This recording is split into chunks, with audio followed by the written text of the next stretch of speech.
მეგობრებო, მოგესალმებით ყველას. ეს არის კაცმანის პოდკასტი, მორიგი გამოშვება. მივესალმები ყველა მაყურებელს და მსმენელს. დღეს განსაკუთრებული სტუმარი მყავს. ყოველთვის რომ განსაკუთრებული, იმიტომ განსაკუთრებული ადამიანებს ვატიჟებ ყოველთვის. გიორგი სვანიძე, რომელსაც ვიცნობ კარგი ხანია.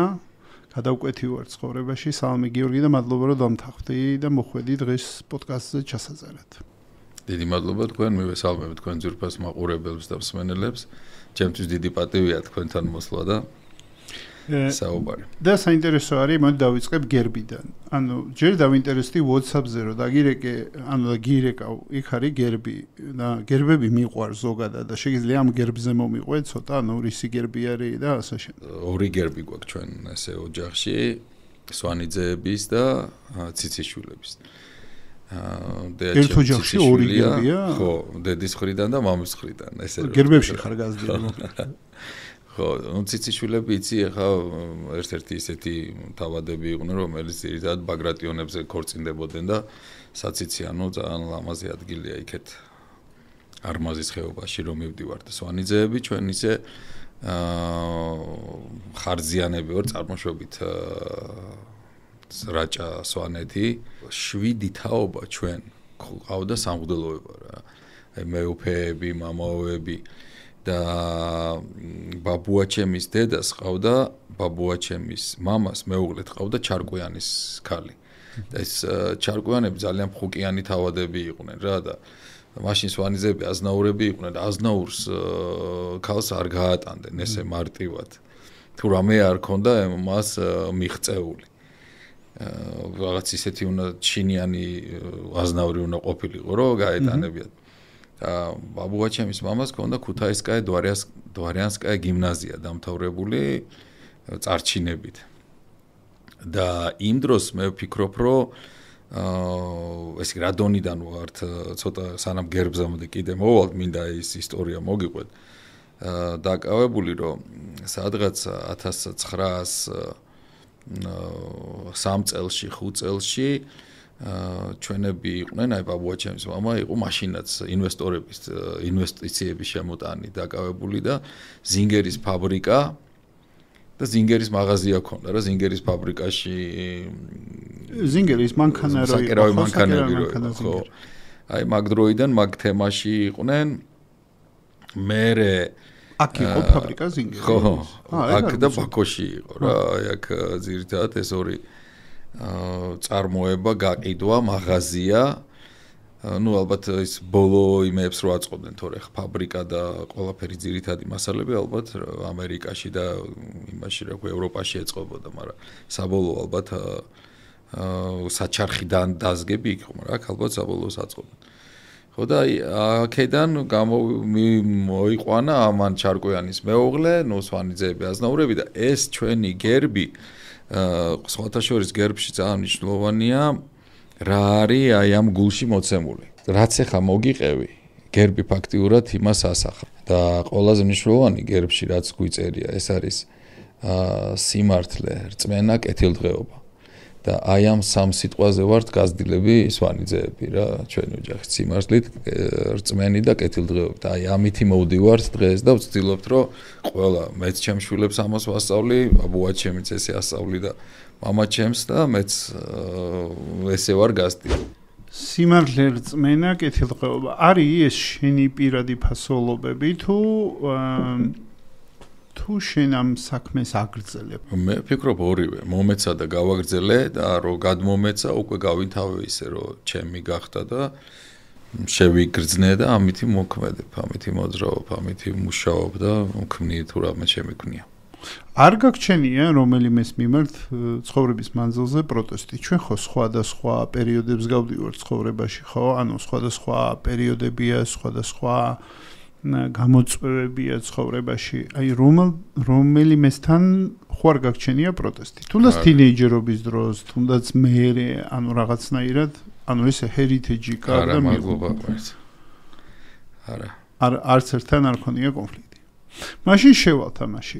როგორ ცხოვრობს ეს ფასეულობები, რომელშენ ჩამოთვალე დღევანდელ შენ ცხოვრებაში? ანუ რა მოქმედებებში, რა რუტინებში, რაში არის ასახული? ეხა ეს ხო ძალიან ისეთი ძლიერი სიტყვებია, მაგრამ აი ცხოვრება რო გაშალო ცოტა და მითხარ რამოდენიმე მაგალითი თითოეული ფასეულობა როგორ ცხოვრობს შენ ცხოვრებაში.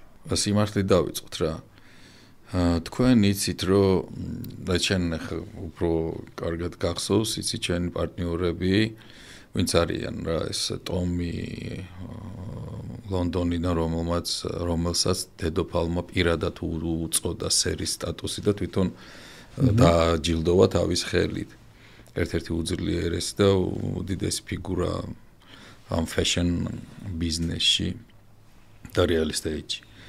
თუნდაც ჩვენი ყაზახი პარტნიორები, რომლებიც ერთ-ერთი უძლიერესები არიან, ისინიც ამ development-ის სფეროში და მთელი ქალაქები აქვს დაშენებული კაპლანკაია, მუშაობენ როგორც არის ნორმან ფოსტერი და ესეთი მაღალი რანგის. ეხლა ვიყავი ზაფხულში კაპლანკაია, სხვადასხვა. ზაფხულში არის სექტემბერში.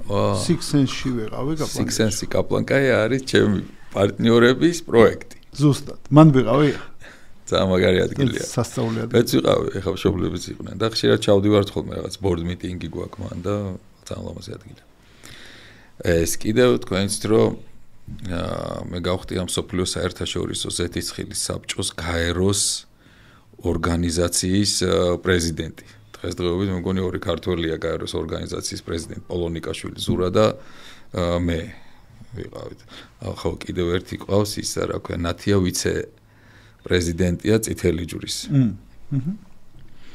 ხო და აი ამ ძალიან სერიოზულ ტიპებთან, სერიოზულ პარტნიორებთან და აი იმ მაღალ რა ქვია მწვერვალის მიღწევას რო არ ყოფილიყო ყველაფერი სიმართლით.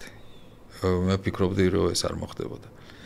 ის პარტნიორი თუ ეს დიდი ორგანიზაცია ამას ხედავს ადამიანში რომ შენ ხარ მართალი სწორი ადამიანი და ნდობის შკალა იწევა ძალიან მაღლა და ბიზნესში ურთიერთობაში ყველაფერში არის პირველი ნდობა ადამიანს როდესაც ენდობი იმის მერე ყველაფერი შეიძლება მასთან გააკეთო ნებისმიერ ბიზნესი საქმეა თუ ასე შემდეგ. აი მე ვფიქრობ აი ამ სიმართლემ მიმაღწევინა და ეს სწორით ცხოვრებამ მიმაღწევინა იმ წორვალებს რასაც მივაღწიე და კიდევ მივაღწევთ. ეს სიმართლე იმასთან არის უფრო მეტად კავშირში რაღაცას ვაკეთებს სწორედ თუ ავტენტურობასთან იმასთან რომ შენ პატიოსნებასთან კი რომ შენ შეიძლება ადამიანი მართალი უნდა იყოს ყველასთან რა შენ პარტნიორთან ბისმიერ მომხმარებელთან ყველასთან უნდა იყოს პატიოსნად მართლად სიმართლით წესივრად რომ აი დიდ თემებს აკეთებს თუ გინდა რომ დიდ თემების მიაღწიო იქნება უნდა იყოს იარო სწორი გზით რა და თუ რაღაცებს ესეთი ხლართავს ის ყოველთვის რაღაც პატარა თემებს მოაგვარებს და დიდ თემებზე აღარ დაელაპარაკები. საიდან გაგიჩნდა წვდომა ასეთ ინვესტორებთან და პარტნიორებთან? საიდან გაგიჩნდა წვდომა ასეთ კუნთიან დიდ ბიჭებთან? ღმერთი მიგზავნის ყოველთვის. იქ მეორე წამოვიდა უკვე გერბიდან? კი. ანუ რეალურად შენ გჯერა რომ ესე არის ნება და რა თქმა უნდა სამყარო და ღმერთი შეროდესაც სწორედ დადიხარ სწორედ იქცევი სამყარო და ღმერთი ყოველთვის ხელს გიწყობს და ამის უნდა გწამდეს და ის რწმენა მიგიყვანს იმ შენ დასახულ მანძილამდე სადაც უნდა მიხვიდე რომ მანძილი თუ არა გამოვიდა გემის ზღვაში ან იახტა და თუ არ იცით საბოლოო წერტილი სად უნდა მივიდეს იცურავებს და ჩაიძირება ხო აუცილებლად მიზანი უნდა დაისახო და რწმენით იმ მიზნამდე უნდა მიხვიდე და მიხვალ ყოველთვის. აი ძალიან საინტერესო იყო შენ ახსენე რომ მიზანი და რწმენა. ანუ პირველი მიზანი უნდა გქონდეს და მეორე რწმენა რომ იმ მიზნამდე მიხვალ. და რა მიზნები გქონდა შენ? აი არ ვიცი. თინეიჯერობის ასაკში, 20 წლის ასაკში რა მიზნები ქონდა? არა, როგორ იყო, იცი, აი, ყოველთვის მქონდა ის სურვილი, რომ დავიცოდი, რომ რაღაც მაგარი უნდა გამეკეთებია და რაღაცა უნდა გამოვხდარიყავი რა. არ ვიცი, რაღაც გრძნობა მქონდა, რომ აი ინტუიციაა ეგ? ალბათ ინტუიცია, ხო, მაგრამ ინტუიციის გარდა კიდევ არის რაღაცა სურვილი. აი ჟილკას თუ აი რა ვიცი რა ჟარგონი არის, მაგრამ ეს სურვილიც ხო გიო საიდანაც გვიჩდება. რაღაცას გინდა რომ მიაღწიო რა, აი ერთ ადგილას ვერ ვზივარ ხოლმე, სულ აქტიური ტიპი ვარ, რაღაც მინდა წავიდე იქ, წამოვიდე, ის გავაკეთო თავისუფალი რომ მაქვს დასასვენებლად, მაინც რაღაცა შეიძლება კახეთში თოხი ავიღო და გავთოხო, ან რაღაც აი რა სულ აქტიური ვარ რაღაცნაირად რა, სულ მინდა რაღაც ვაკეთო და ალბათ ესეც არის ის ამ სურვილს კიდევ რაღაც ენერგია უნდა მოყვებოდეს თან. საიდან იღებ ენერგიას? ენერგიას საერთოდ რა თქმა უნდა სამყაროდან და გენებიდან. ხო, ენერგიული კავშირი არის. არის ხო, რაღაც ესეთია მამა ჩემს რო შეხედო ახლა მამა ჩემს 86 წლის არის, აი ჩემნაირი ტიპია. დღეში ყოველდღე 10 კილომეტრს ჩემზე მეზადის ფეხით, ველოსიპედით. ხოძზე. ხო, ხოძზე. რა მაგარია. ანუ ყოველთვის ქონდა შეგრძნება რომ რაღაცა უნდა შეგექმნა, ანუ აი თითქოს კი. აი რაღაცა უნდა შემექმნა, ყოველთვის ქონდა ეს შეგრძნება და თავქმნიდი. 7 წლის ვიყავი და რაღაცებს ვაკეთებდი, თოფებს, პისტოლეტებს ვაკეთებდი. ნუ თან ხატავდი ხა, მე პარალელურად 10 წელიწადში 20 წლის პროგრამა მაქვს რა გაავლილი. ჩვეულებრივ სკოლაში ხო დავდიოდი, დღის პირველ ნახევარში, მეორეში დავდიოდი, სამხატვრო 10 წლები იყო ესეთი ბავშვთა აკადემია. და იქ სწავლობდი ამ ხელოვნების კულტურა, ხატვა, ჩიკანკა, ხალიჩების ქსოვა, ფერწერა, გრაფიკა, ყველაფერს გავდიოდი რა. და რაღაცა დროს მაშინ ესე იყო ხობი, ხატვა მევასებოდა, ხატავდი და შემოქმედებაში ქონდა flow. საერთოდ აი ეს კაია რო გაიხსენე ბავშვობა, ეგეც საინტერესო კითხვა არის, ანუ რა გაინტერესებდა ყველაზე მეტად ბავშვობაში? რის იკეთება გეხალისებოდა ყველაზე მეტად? ის იარაღები მიყვარდა ძალიან ბავშვობიდან და დავდიოდი სულ საქართველოს ჩემპიონი ვიყავი სკოლებში, სროლაში, სტენდზე. შენ დიდი კოლექცია არის. ხო ეგრე? კი. აგროვებ დღესაც იარაღს? ანუ ეს ბავშვობის გატაცება დღესაც გაქვს? კი. და იარაღებს აკეთებდი პისტოლეტებს? ой, ვაკეთებდი ხო, თოფებს და რაც. შენ ამბობ რომ მე ყოველთვის ვიცოდი რაღაცა დიდი გასაკეთებელი მაქვს, მაგრამ აი უკვე კონკრეტული მიზანი როდის გაჩნდა? ჩემ ცხოვრებაში რამოდენიმე ეტაპი იყო, ხა ჯერ კიდევ ყველაფერი წინ გვაქვს.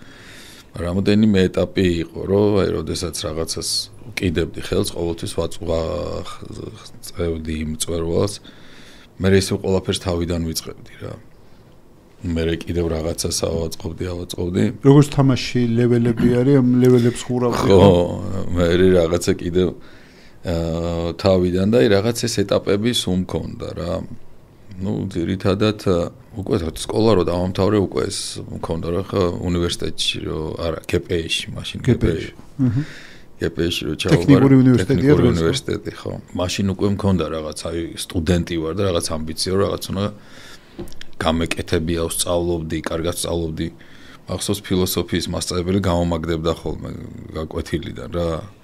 რის მატერიალისტი იყო და მე იდეალისტი ვიყავი და მე ჩემ იდეებს ვაწვევოდი ის თავის რაღაც მატერიალურ სამყაროს მე და გამომართმევდა იმას რა ქვია ჩაბარების იმას რა ქვია ციგნაკს ჩამიწერდა ეგრე ფრიაძინს აღარ დაევესწრო იმიტომ რომ კამაჩი რო შევდიოდით გაკვეთილი ლექცია ისე გადიოდა რომ ყველა ჩვენ გვისმენს სიწყნარე კი იყო ყველა ჩვენ გვისმენდა, მაგრამ ეს კაცი ამ ბასში ვეღარ აქცევდა, ნუ სხვა სტუდენტებს ყურადღებას და წადიო შენ ნუ მე.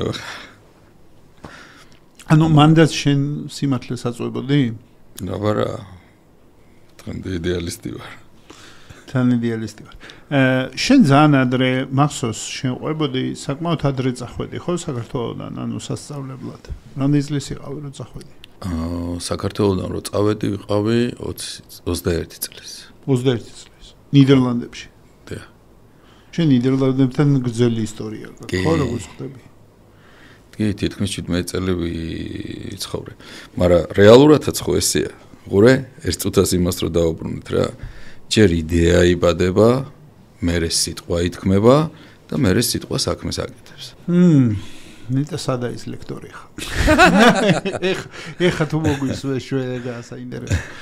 და ნიდერლანდებში წახვიდე 17 წელი ფაქტიურად მოვაწეობდი შენ ნიდერლანდებში. ნიდერლანდებში დაიწყე ბიზნესი? მაქედან დაიწყო? არა, ბიზნესი საქართველოსდან დავიწყე. ჯერ კიდევ მანამდე 18 წელი წასვლამდე, ხო? ეგ არ ვიცოდი. 18 წლის ვიყავით.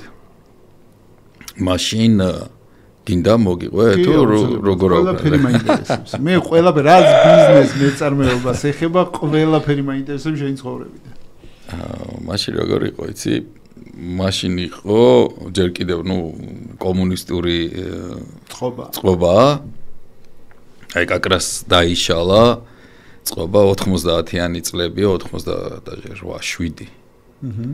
87 ხო, ეს წელი 89 ეს პერიოდია და მაშინ დაიწყო ზუსტად ყარაბაღის ომი იყო რა და ეს პერიოდია კიდევ 90-იანებია ხო და აზერბაიჯანზე სასომხეთს არანაირი ეკონომიური ურთიერთობა აღარ აქვს, არაფერი არ იყიდება. ხო და ჩვენ გადავდიოდით ხო რა ქვია ლაგოდეხში მოხვდი ერთ-ერთ ჩემ მეგობართან რა. ხო და აზერბაიჯანიდან გადმოქონდათ თამბაქო ამის ოჯახს რა. პატარა ბუდკა მოსკვიჩი ქონდა ესეთი გახსოვს?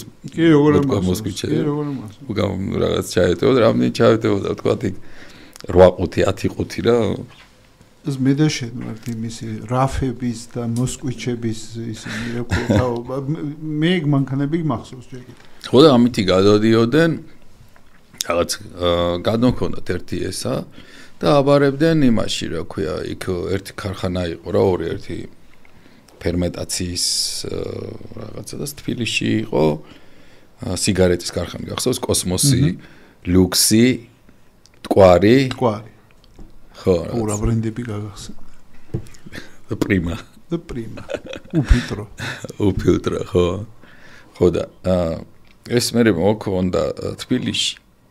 და ვაბარებდით ამას თამბაქოს და გვაძლევდნენ თანხას რა და აქ რაღაცა თანხა რჩებოდა რა. ხარ მაგ დროს რამდენი წლის? 18 წლის ვარ. 18 წლის. ოკეი. მაგ დროს გადმოვდივარ და ჩემი მეგობრის ბიძა მუშაობდა რა იმ ქარხანაში. ხო და ძალიან პატარები ვიყავით რაღაცა, 18 წლის ბიჭები, 20 წლის ბიჭები და რაღაცა ამ ჩაბარების დროს ამ კაცმა მოგცა, ისა რა ქვია, ეხა ფულსო ვერ მოგცემთო. და იმას მოგცემთო რა, ყუთით სიგარეტსო, დიდი პაჩკები ხო იყო. და ამას გაყიდი თქვენაო და აიღებთ ფულსო, გაანაღებთო რა. წამოვიღეთ ეხა ეს ორი ყუთი. და რა ვქნათო და პარალელურად მახსოვს რომ წითელხიდზე იყიდებოდა იქეთ სანადირო დავდიოდით თუ რაღაცა და სიგარეტი იყიდებოდა რაღაცები და მე ვთხარი სად უნდა გავყიდოთ ეხლა სიგარეტი ჩვენ რა ვიცით ხო და იმას ვქნათ მეთქი რა წითელხიდზე იქ იყიდება და ოპტოვე წავედი და რაც უნდა მოეცა ამას ფული ეს გავყიდეთ უფრო მეტი თანხა მოგცა რა ამან და ბოლოს ვიდრე გვეკუთვნოდა ბოლოს უკვე ერთი მარშრუტით მივიტანეთ უთხრათ აღარ გვინდა კაი ფული ვიცცა რა სიგარეტი მოგვეცოდა რაც კი ძველი სიგარეტი ქონდა იმ კაცს ბოლოს 5 კამაზი დავდიოდით რა ჩვენ ვიყავით ერთ-ერთი დიდი მომწოდებლები რომელიც ფულს არ ართმევდა ვიღებდით სიგარეტს მივდიოდით იქ ყიდით და მაშინ ხო არ იყო ეს ბანკები და გადარიცხვები და მანქანიდან ვიღებდით სიდენიებს ვაგდებდით ზაპასკას პაკრიჩკას რომ ბევრი ფული ჩაგდებოდა და ისე მოქონდა რა მაგ დროიდან იყო ეს იმ დროისთვის რა ვიცი თამბაქოს ბიზნესი მახსოვს რა ქვია ორი ტიპის იყო რა ვერჯინია და სამსუნგი რაც აზერბაიჯანში მოყავდა და ერთ-ერთი პირველი ბიზნესი ეს იყო სანამ წავიდოდი ჰოლანდიაში და დავიწყებდი რაღაც იქ თქვა სხვა ბიზნესი რა ვიყავი თამბაქოს ბიზნესში. ანუ ეს პერიოდია, როდესაც თქვენი თაობა, ასე ვთქვათ, ერთობა кейფობს დადის პაემნებზე, ანუ მაგ დროს ხო ამეებზე გეფიქრება რა. და თქვენ ამ დროს დადიხართ და ვაჭრობთ და აბარებთ სიგარეტს და საქმეს აკეთებთ.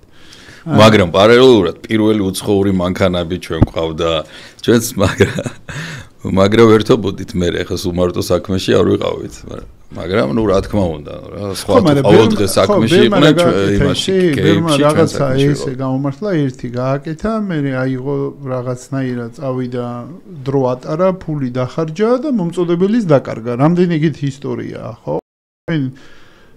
ასე მესმინება რომ ბალანსი შეძელით რა თან საქმის კეთების და თან შევძელით და რეალურად მივახციეთ იმ რაღაცა ბიგს და იმ მომენტში აი ესეთ პატარა ასაკში როგორი იყო ფულის შევნა არ გახსნა რაღაცნაირი სხვა ჩაკრები ანუ აი რაღაცნაირ მაგ დროს ხო ჯერ გამოცდილება არ აგაკ და ის არ აგაკ ჯერ ხერხემალი ხო კარგად გამაგრებული არ აგაკ და ამ დროს ამ ხოლმე ფული შემოვდის ნართლა ძალიან დიდი ფული იყო ჩვენი ბავშვობის პერიოდში რომ ეხლა 18 წელს $100 ცხოვრობს ოჯახი მაგ დროს ასე მახსოვს 100 მონეტად ხო, ნუ ხო, მონეტა კუპონი არ იყო კიდე. ჯერ კუპონის არ იყო. ხო, ცოტა გაუსწარი დროს დოლარი არის. ხო. ხო, მე შემოვიდა კუპონები. ხო და როგორ ინარჩუნებდით ფორმას? ანუ როგორ არ გაგაფუჭათ ამ ფულმა? ადამიანი რომ პროგრესული ხარ და რო გინდა რომ რაღაცას მიაღწიო არ ჩერდები იმ ერთი მიღწევით რა.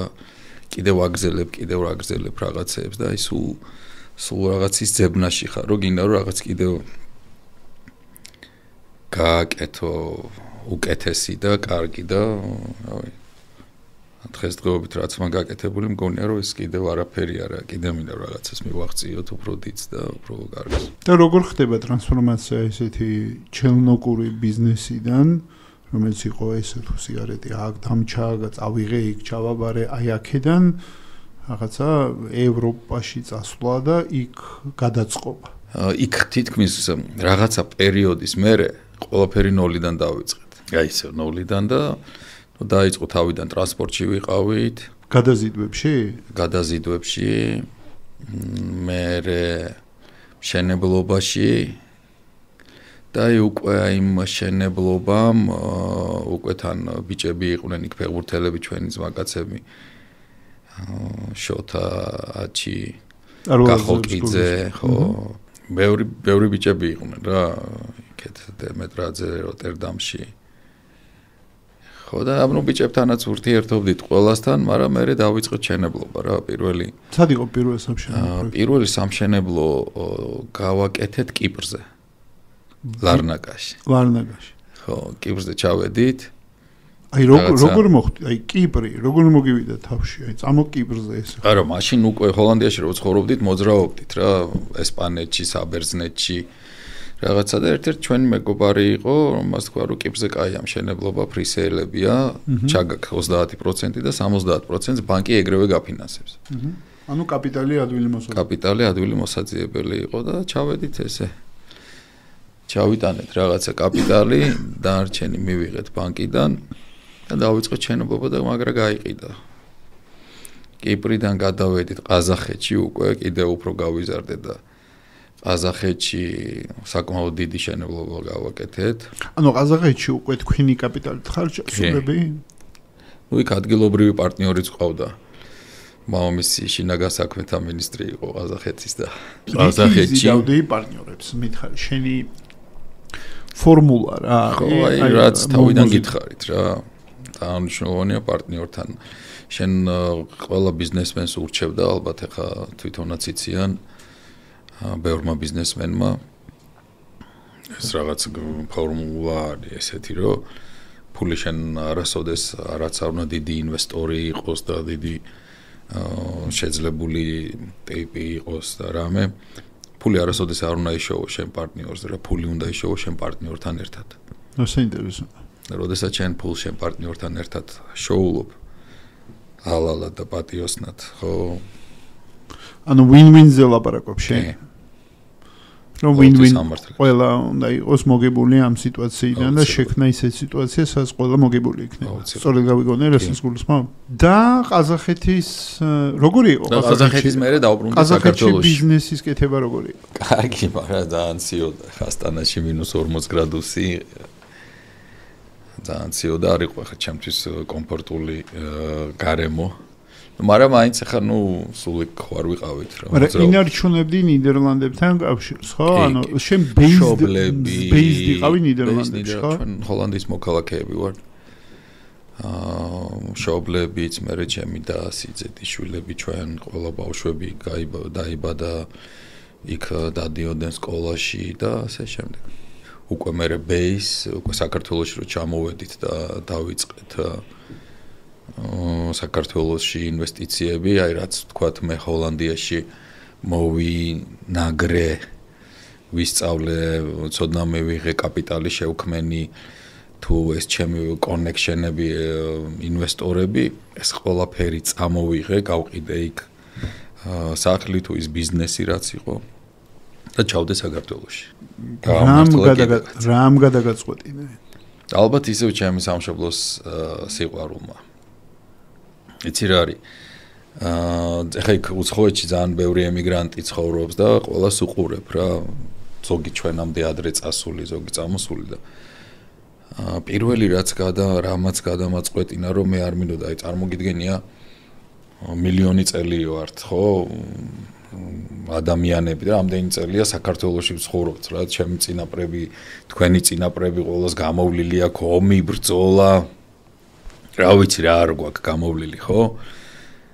და მე არ მინდოდა რომ ეს ჩემი ფუძე დამეკარგა ჩემი შვილებისთვის, ან შვილიშვილებისთვის. მე არ მინდოდა რომ ისინი გამხტარიყვნენ ჰოლანდიელები და თქვათ მეოთხე თაობას და მეხუთე თაობა შეიძლება აღარც ეცოდინოს საქართველოს სად არის ჩვენი ისტორია, ჩვენი ეს ულამაზესი მხარე, აი ეს თვითონ მე ბედნიერი ჩემ ქვეყანაში ვარ. მართლა გეუბნები მსოფლიო შემოვიარე. რა გაბედნიერებს? ორჯერ. ნუ აი არ ვიცი, გარემო ჰაერი, მეგობრები, ნათესავები, აი საქმე, ბიზნესი, წყალი, აი ყველაფერი რა, აი ჩემ ქვეყანაში ვარ ბედნიერი. სხვაგან კარგად ხარ? არ დავმოვალოთ ყველაფერი, ხო რა ხან ესე გინდა რომ ვისაუბროთ, სხვაგან კარგად ხარ, მაგრამ ბედნიერი მაინც ჩემ ქვეყანაში ხარ რა. თითქოს იცი როგორ მესმინება რომ სადაც ფესვი არსებობს, სადაც აი მდგრადად ხარ და შენ მიწასთან კავშირში ხარ, მაინც სხვა არის ვიდრე თუნდაც არ ვიცი, ძალიან წარმატებული შეიძლება იყო, ბევრი ფულის კონდეს, მაგრამ მაინც ეს განცდა სხვაგან არ აქვს. მართალი ხარ. და ეს იყო ეს გადამტეხი პერიოდი, რომ აი რა ვქნათ რაღაცა იმ აგროს ისე ემიგრანტებს ყველაზე მაგრა უყვარს თავისი ქვეყანა რა და ყველაზე ბევრს ფიქრობენ თავის ქვეყანაზე. დატო იმიტომ რომ აკლია? იმიტომ რომ აკლია, იმიტომ რომ ენატრება სიზმრებს ხედავს ქართულად, სიზმრებს ხედავს საქართველოზე. აი ეს მომენტი იყო რა, იქ რო ან თქვათ უნდა გახლეჩილიყავი შენი ქვეყნიდან, ან უნდა დაბრუნებულიყავი და ისე ეს გენერაცია გაგრძელებული იყო და რატომღაც აი მე ვფიქრობ რომ სწორი გადაწყვეტილება მივიღე. ნუ იცი რა არის, ეხა საქართველოს ყავს ალბათ მილიონზე მეტი ემიგრანტი დღეს. და ალბათ ემიგრაცია ერთ-ერთი როგორ თქვა, გამოწვევა არის, იმიტომ რომ ერი არა ვარ დიდი. საკმაოდ პატარა ერი ვარ და როდესაც ეხა ვთქვათ მილიონზე მეტი ადამიანი, 25%-ია ჩვენი გენოფონდის, ხო, თითქმის. ქვეყნის გარეთ არის, ეს პატარა ერისთვის საკმაოდ დიდი ის არის. შენთვის გადაწყვეტილება წარმატებული იყავი, უკვე კაპიტალი შექმნილი ქონდა, წარმატება ქონდა და რაღაცა თვალსაზრისით შენი გაცნობიერებული არჩევანი იყო, რომ საქართველოში ჩამოგეტანა, გაგეყიდა ყველაფერი და კაპიტალი ჩამოსულიყავი საქართველოში. შენი ხედვა მაინტერესებს. როგორ შეიძლება ჩვენი ემიგრანტებისთვის გავხდეთ საინტერესო ქვეყანა, იმიტომ რომ გენეტიკურად რო უნდათ აქ, მაგ შეიძლება მეპარება. ანუ ეს რასაც შენ ამბობ, რომ სიზმრებს ქართულად ხედავს, ენატრება, ყველაფერი ენატრება, ბუნება ენატრება, ადამიანები ენატრება, ყველაფერი, მაგრამ როგორ შეიძლება და რამდენად მნიშვნელოვანია ეს ფაქტორი, რომ ჩვენ ხელი შეუწყოთ აი ამ გასული გენოფონდის დაბრუნება საქართველოში. უბრალოდ შენი ხედვა მაინტერესებს მაგას. პირველ რიგში უმნიშვნელოვანესია, იმიტომ რომ ის ქართველები, ვინც წავიდნენ, ხო, განსაკუთრებით ახლა მე ძალიან ბედნიერი ვარ, რომ ჩემმა შვილმა ამერიკაში ისწავლა, სოფლიო ჩემპიონი გახდა კარატეში, ოპენ ამერიკა იუნიორებში და მერე იქ ჩააბარა ნორდისტენის უნივერსიტეტად წარჩინებულად იმ წლის საუკეთესო სტუდენტად დაამთავრა და ძალიან ბევრი ბავშვები ახლა ვინც სწავლობდნენ რა ქართველები უკვე წარმოგიდგენი ახლა ამერიკაში რო ცხოვრობ სხვა სიტუაცია იქ და სხვანაირად არიან რა ბავშვები აქ მშობლები ყავს აბა ის არ გააკეთო მაინც ეს არ გააკეთო მამიკო ისე მოიქეცი ეს მოიქეცი რაღაც აქ ჩარჩოები აქვთ და იქ ბავშვები ვაფშე თავისუფლად ცხოვრობენ რაღაც სადაც უნდა იქ მიდიან რასაც უნდა იქ აკეთებენ და ძალიან რთულია იმ ბავშვების დაბრუნება რა მაგრამ ის არის ჩვენი კაპიტალი ხო იმ უცხოელებმა იმ ემიგრანტებმა თუ ამ სტუდენტებმა იმათმა ნახეს ის ცხოვრება იმათმა იქ ისწავლეს იმ დონეზე ხო კი მე საქართველოს უნივერსიტეტები ყოველთვის ძალიან მაგარი იყო და ძალიან მაგარია მაგრამ ეს ევროპული უნივერსიტეტები თქვათ ამერიკული უნივერსიტეტები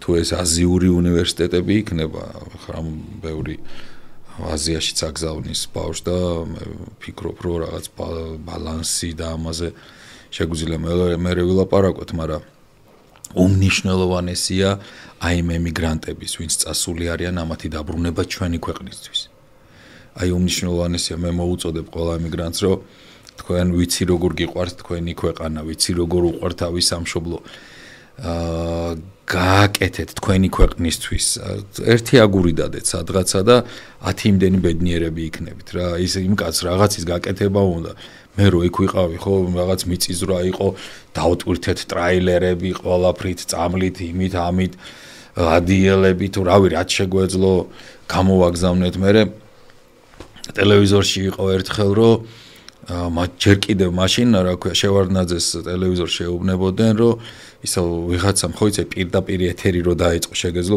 პრეზიდენტისთვის პირდაპირ ეთერში დაგერიკა კითხვა პასუხი და ვიღაცა ამთხრა რომ დედა მყავსო ავათო და ყავარჯნები არა მაქო არ შეუძლიაო სიარულიო და ყავარჯნებიო და მეორე მეტლიო ეხო არ შეიძლებაო რა და მაშინ ერთი კიჭა იყო რესპუბლიკის უფროსი მთავარი ექიმი და ვეუბნებოდი მე ვთხარი არ გაქვს და არა ოტო ვერტიკალი ასკა გვაქვს ფეხს მე რომ იმაში შევიყვანოთ რა რომ ჩამოვა სამშობიაროში შევიყვანოთ რა კალიასკა და მახსოვს ერთი ტრაილერი 3000 ეტლი არ მახსოვს რამდენი 1000 ყავარჯენი ეს სპეციალური საოპერაციო ლოგინები რომელიც იწეოდა და რაღაც ჩანგბადის ისენი ბალიშები ესენი ყველაფერი გამოვაგზავნეთ საჩუქრად რა თქმა უნდა და გადავეცით ქვეყანას აი ამისთან რაღაცეებით საზრდოობდი და საზრდოობენ ბევრიც რა იმიტომ რომ იქ ქართველები ემიგრაციაში რო არიან იმათ სურვილი აქვს რაღაცა თავის ქვეყანას გაუკეთონ რაღაცი თავის ქვეყანას დაეხმარონ და მე ვფიქრობ რომ აი ეს არის ერთ-ერთი უმნიშვნელოვანესი რა თქმა უნდა ძალიან დიდ როლს თამაშობენ ახლა მილიარდობით თანხა ერიცხება წარმოგიდგენია ჩვენ ფულად გადარიცხვები ჩვენი ემიგრანტებისგან და ემიგრაციიდან ყოველ წელს მილიარდზე მეტი თანხა შემოდის ჩვენ ბიუჯეტში სინხო ეხმარებიან თავისი ოჯახის წევრებს სხვადასხვა ინვესტიციებს ახორციელებენ და ასე შემდეგ. კი, რა მაინტერესებს ისე უცხოეთში რო ოპერირებდი შენ წმინდა ინვესტორის როლში იყავი თუ მენეჯმენტშიც იყავი აქტიურად ჩართული და execution-ში თუ უბრალოდ საინვესტიციო პორტფელი იყო შენთვის თუ მენეჯმენტიც თქვენზე იყო უცხოეთის პროექტები ჩემი არა მენეჯმენტი ყველაფერი ჩვენი იყო მენეჯმენტში იყავით მენეჯმენტში ვიყავით თავით ჩვენ ვაწყობდით თემებს თორე ჩვენ არ ქონდა ისეთი ფუფუნება და არ ქონდა იმდენი კაპიტალი თუ დაგიქირავებინათ დაგვებანდებია და ჩვენ ვინც ვიყავით პარტნიორები მე ტომასი თუ ჩემი მეგობრები ჩვენ თვითონ სტარტაპზე გეოვნებთ ჩვენ თვითონ ვქნით მენეჯმენტზე მე უკვე რომ კაპიტალი მოვიძიეთ და რაღაც მე რა თქმა უნდა უკვე ვცდილობდით რომ ტოპ მენეჯერები აგვეყვანა და ძირითადად ნუ მაინც სულ ვიყავით საოპერაციო იმაში როგორც ხარჯებში ასე საქმეში სულ ვიყავით ჩართული. შენ არ გიხსენებია ჯერ მესამე კეთილდღეობა და მეორეს დაუბრუნდები ოდნავ მოგვიანებით.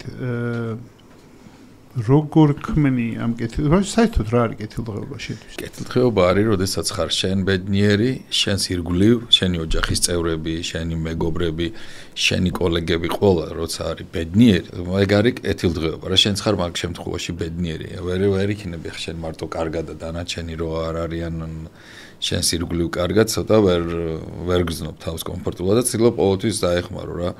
მაგრამ შენ ხო იცი აი ადამიანი ვინც საჩუქარს ჩუქნის თუ რაღაცა ვთქვათ ქველმოქმედებას აკეთებს თუ ინვესტიციას ის უფრო ბედნიერია და უფრო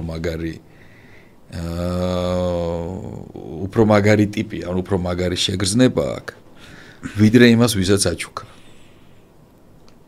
აი მე ყოველთვის ესე ვარ რა რაღაცა საჩუქარს ვიღაცას ვაჩუქებ და თან რომ ვიცი რომ ის საჩუქარი იმას ჭირდება თუ სიამოვნებს თუ გაუხარდა მაგრამ მე უფრო მაგრა მიხარია ანუ გაცემაზე ლაპარაკო? გაცემაზე ლაპარაკობ რა გაცემა უფრო მაგარი გრძნობაა ვიდრე მიიღება ჩემთვის და კიდევ მთავარი იცი რა არის აი რაც მკითხე რა აი ამ სიმართლით და ამ რწმენით მიხვედი კეთილდღეობამდე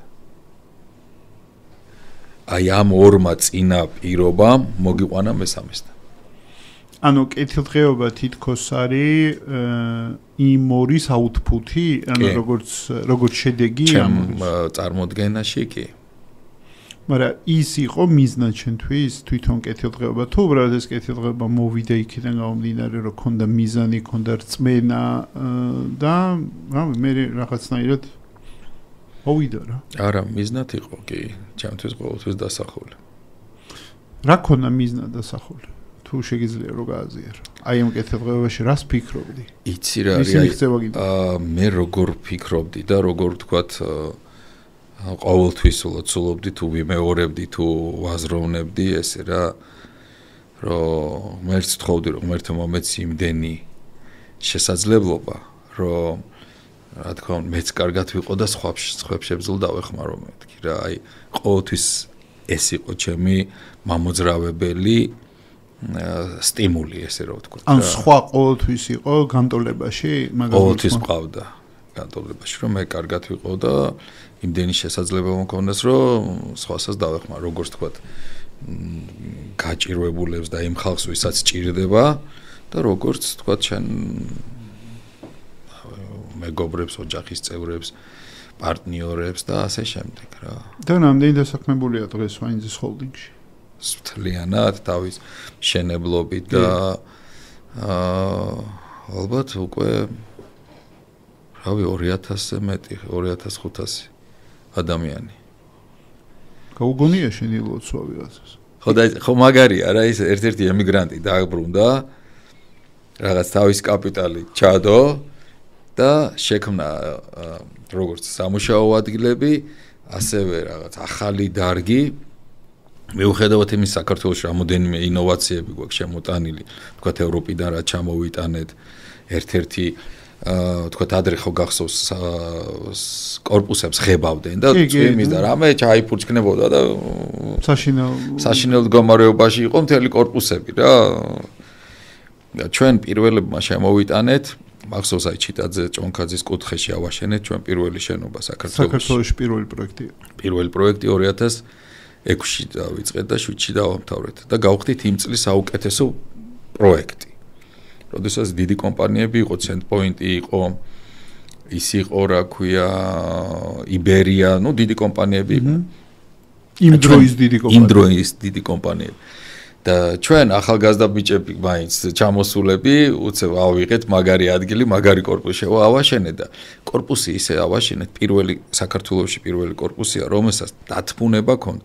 ადრე არავინ არ ათბუნებდა. ენერგოეფექტური. ხო, просто ბლოკით ააშენებდნენ კედელს, მერე გალესავდნენ და მერე შეღებავდნენ რა და ჩვენ პირველი დათბუნება გავუკეთეთ, მერე სეტკა და მერე მარმარილოს იმითი რა ქვია კროშკით თუ მარმარილოს ქვილით შპახტელი შემოვიტანთ და დღემდე აი რო ჩაიარო ჩიტაზე ჭონქაძეს ქუჩაზე რა გავიდა 22 წელი ფერიც არ აქვს შეცვლილი არა მარტო საღებავის წაშლა აი და მოდიოდნენ მაშინ მაგათი დირექტორები ისენი და უხსნიდით რა ჩვენ ისე კი არა რომ აი რაღაც და არა პირიქით აი ესე გააკეთეთ ხალხო ესე გააკეთეთ ევროპაში ეს შენდება 30-40% 35% ენერგოეფექტურია გათბობა, წყალი, კონდიცირება იმ სახში ვიდრე დანარჩენებში და ეხლა ნუ ყველა ესე აშენებს. კიდევ ის ჭაბურღილები გავაკეთეთ 90 ჭაბურღილი და ერთ-ერთი მოლის შენებრობის პერიოდში მიწახო ზამთარში თბილია და ზაფხულში გრილია. ის წყლის მილები რომლებიც გათბობაში შედიოდა მიწაში გავატარეთ 80 სანტიმეტრი და მთელ მოლში 30% ეკონომია მივიღეთ გათბობა გაგრილებაზე იქაც. Ну, ეხა ზეთისხილი ხო იცი და იცი რა. ზეთისხილს ვინახავ დესერტად. ბევრი რაღაცა გაქვს შენ, სანამ ზეთისხილამდე მიხვედი და ვიცი ზეთისხილზე აუცილებლად ვისაუბრეთ. იმიტომ თვალები ეგრევე გენთ. ზეთისხილს ვერ ამთავრებ ბოლოს ხილამდე ვერ მიდიხარ ეგრევე ანთებული ხარ. გარდა იმისა, რომ development-ში და სამშენებლოში ზოგადად, ну, ყოველთვის ეს ბიზნესი მარჟიანია და მომგებიანია. შენთვის რა არის მშენებლობა? აი, შენ გიყვარს არქიტექტურა. პირველ რიგში არქიტექტურა. აი, ეს დასასვენებლადაც რომ მივდივარ, თქვათ, ჩემი მეუღლე შეიძლება რამე იმას რა ვქვია, მაღაზიებს ათვალიერებდეს ან რაღაც სხვა რაღაცას ხო? სადმე ყავის დალევა უყვარს კაფეში დაჭერს და მე მთელი გზები აი ქუჩაში რო დავდივარ უყურებ არქიტექტურას, არქიტექტურულ დეტალებს, ჩემთვის ეს არის ყველაზე დიდი ინსპირაცია.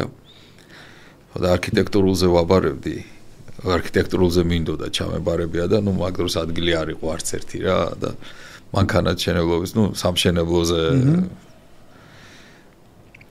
მანქანათმშენებლობის ფაკულტეტზე მოვხდი მე სამშენებლოზე და აი რაღაც ესე მოვხდი, მაგრამ არქიტექტურა ჩემს პირველად მნიშვნელოვანი და ნუ შემდგომ კი ჩვენ ყველა რა პროექტებიც გვაქვს და დღეს ყველა არის საუკეთესო ადგილას და ნამდვილად საუკეთესო მშენებლობებია.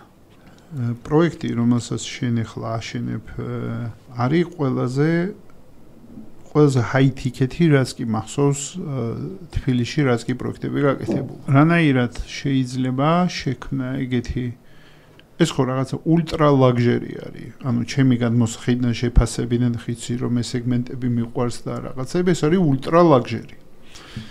თავიდან ეს პროექტი რომ გამოჩნდა და თან მე და შენ შევხვდით, მე მგონი ამ პროექტზე კაი ხნის წინ, ან დიდი ხნის ჩანაფიქრი იყო, მაგრამ ეხლა გამოჩნდა 1-2 წელია მე მგონი ხო? ამდენი ხანი ვაშენებდი. ნუ ჩუმად აშენებდი ხო ამას? ამდენი ხანი ვაკეთებდი, ვყიდულობდი ჭრიდი ამ იმას რა ქვია საგარა პარკინგის ადგილს.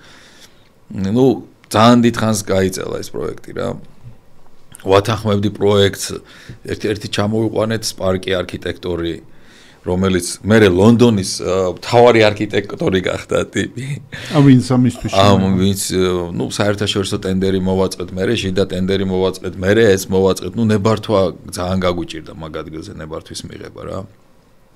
მე კრიზისი მოყვა ამას, რომი მოყვა მე, კრიზისი მოყვა მე, კოვიდი მოყვა და ნუ აი არ ვიცი რა არ გამოვიარეთ რა, მაგრამ დღესდღეობით ნამდვილად Kings Garden-ი არის ერთ-ერთი სამეფო ბაღები, ყველაზე მაგარი პროექტი საქართველოში დეველოპერული ამ მართლა ლაქშერის სფეროში თავისი ხედებით, შენებლობის ხარისხით რომ ამ წინებზე ჩემი მეგობრები ძალიან დიდი კომპანიის საქართველოს ერთ-ერთი წამყვანი კომპანიის დამფუძნებლები არიან რომ მოვიდნენ პირდაპირ მითხეს რომ რა არ ვიცი რა არა გვაქვს აშენებული მაგრამ ესე არავის არ აუშენებია რა ამხელა რაღაცეები ჩადიო ბევრ რაღაცას რასაც თქვათ ზოგიერთი შენებელი არ ითვალისწინებს ან არ აქცევს იმ წვრილმა ყურადღებას ჩვენ იმასაც ყურადღებას ვაქცევთ და ძალიან დიდს იმ დრო წვრილმანებშია ყველაფერი უნდა ისე გააკეთო რომ იყოს საუკეთესო და ნამდვილად მიხარია რომ საუკეთესო პროექტი გვაქვს აქ საუკეთესო პროექტი გვაქვს ციხისძირში ბორჯომში გუდაურში რასაც ვაშენებთ ყველაფერს ვაშენებთ მაღალი დონით და საერთაშორისო ბრენდებით რა ბრენდებს გულისხმობ? აი როგორ იცი ვთქვათ ეხლა ციხისძირი რო ავიღოთ ციხისძირში ყავს მენეჯმენტია ყველაფერი რა ერთი ბიზნესშიც და საქმეშიც მენეჯმენტი ერთ-ერთი მნიშვნელოვანია ეს იცი თქვენ რომ კადრები წვიდავენ ყველაფერს ჩვენ ყავს დეველოპმენტის მენეჯმენტს გულისხმობთ? ხო ყველაფერი ვაფშე ბიზნესში რა როგორც დეველოპმენტში ასე ბიზნესში ხო ჩვენ ყავს ვალორი აყვანილი რომელიც მთელ წარმოგიდგენთ 350,000 კვადრატული შენდება და იქ ქუჩა ყვავილი ბორდიური ყველაფერს სისუფთავე დაალაგება გაწმენდა მომსახურეობა და ნაგვის დროზე გატანა მორწყვა ყვავილების ხეების ამას ყველაფერის უძღვება მსოფლიოში ერთ-ერთი წამყვანი კომპანია ვალორი სადავრი კომპანია? დუბაელები არიან, წარმოშობით დუბაის კომპანია, მაგრამ 40 ქვეყანაში მართავენ და ვალორი არის პარტნიორი ყველა სასტუმროს ქსელების.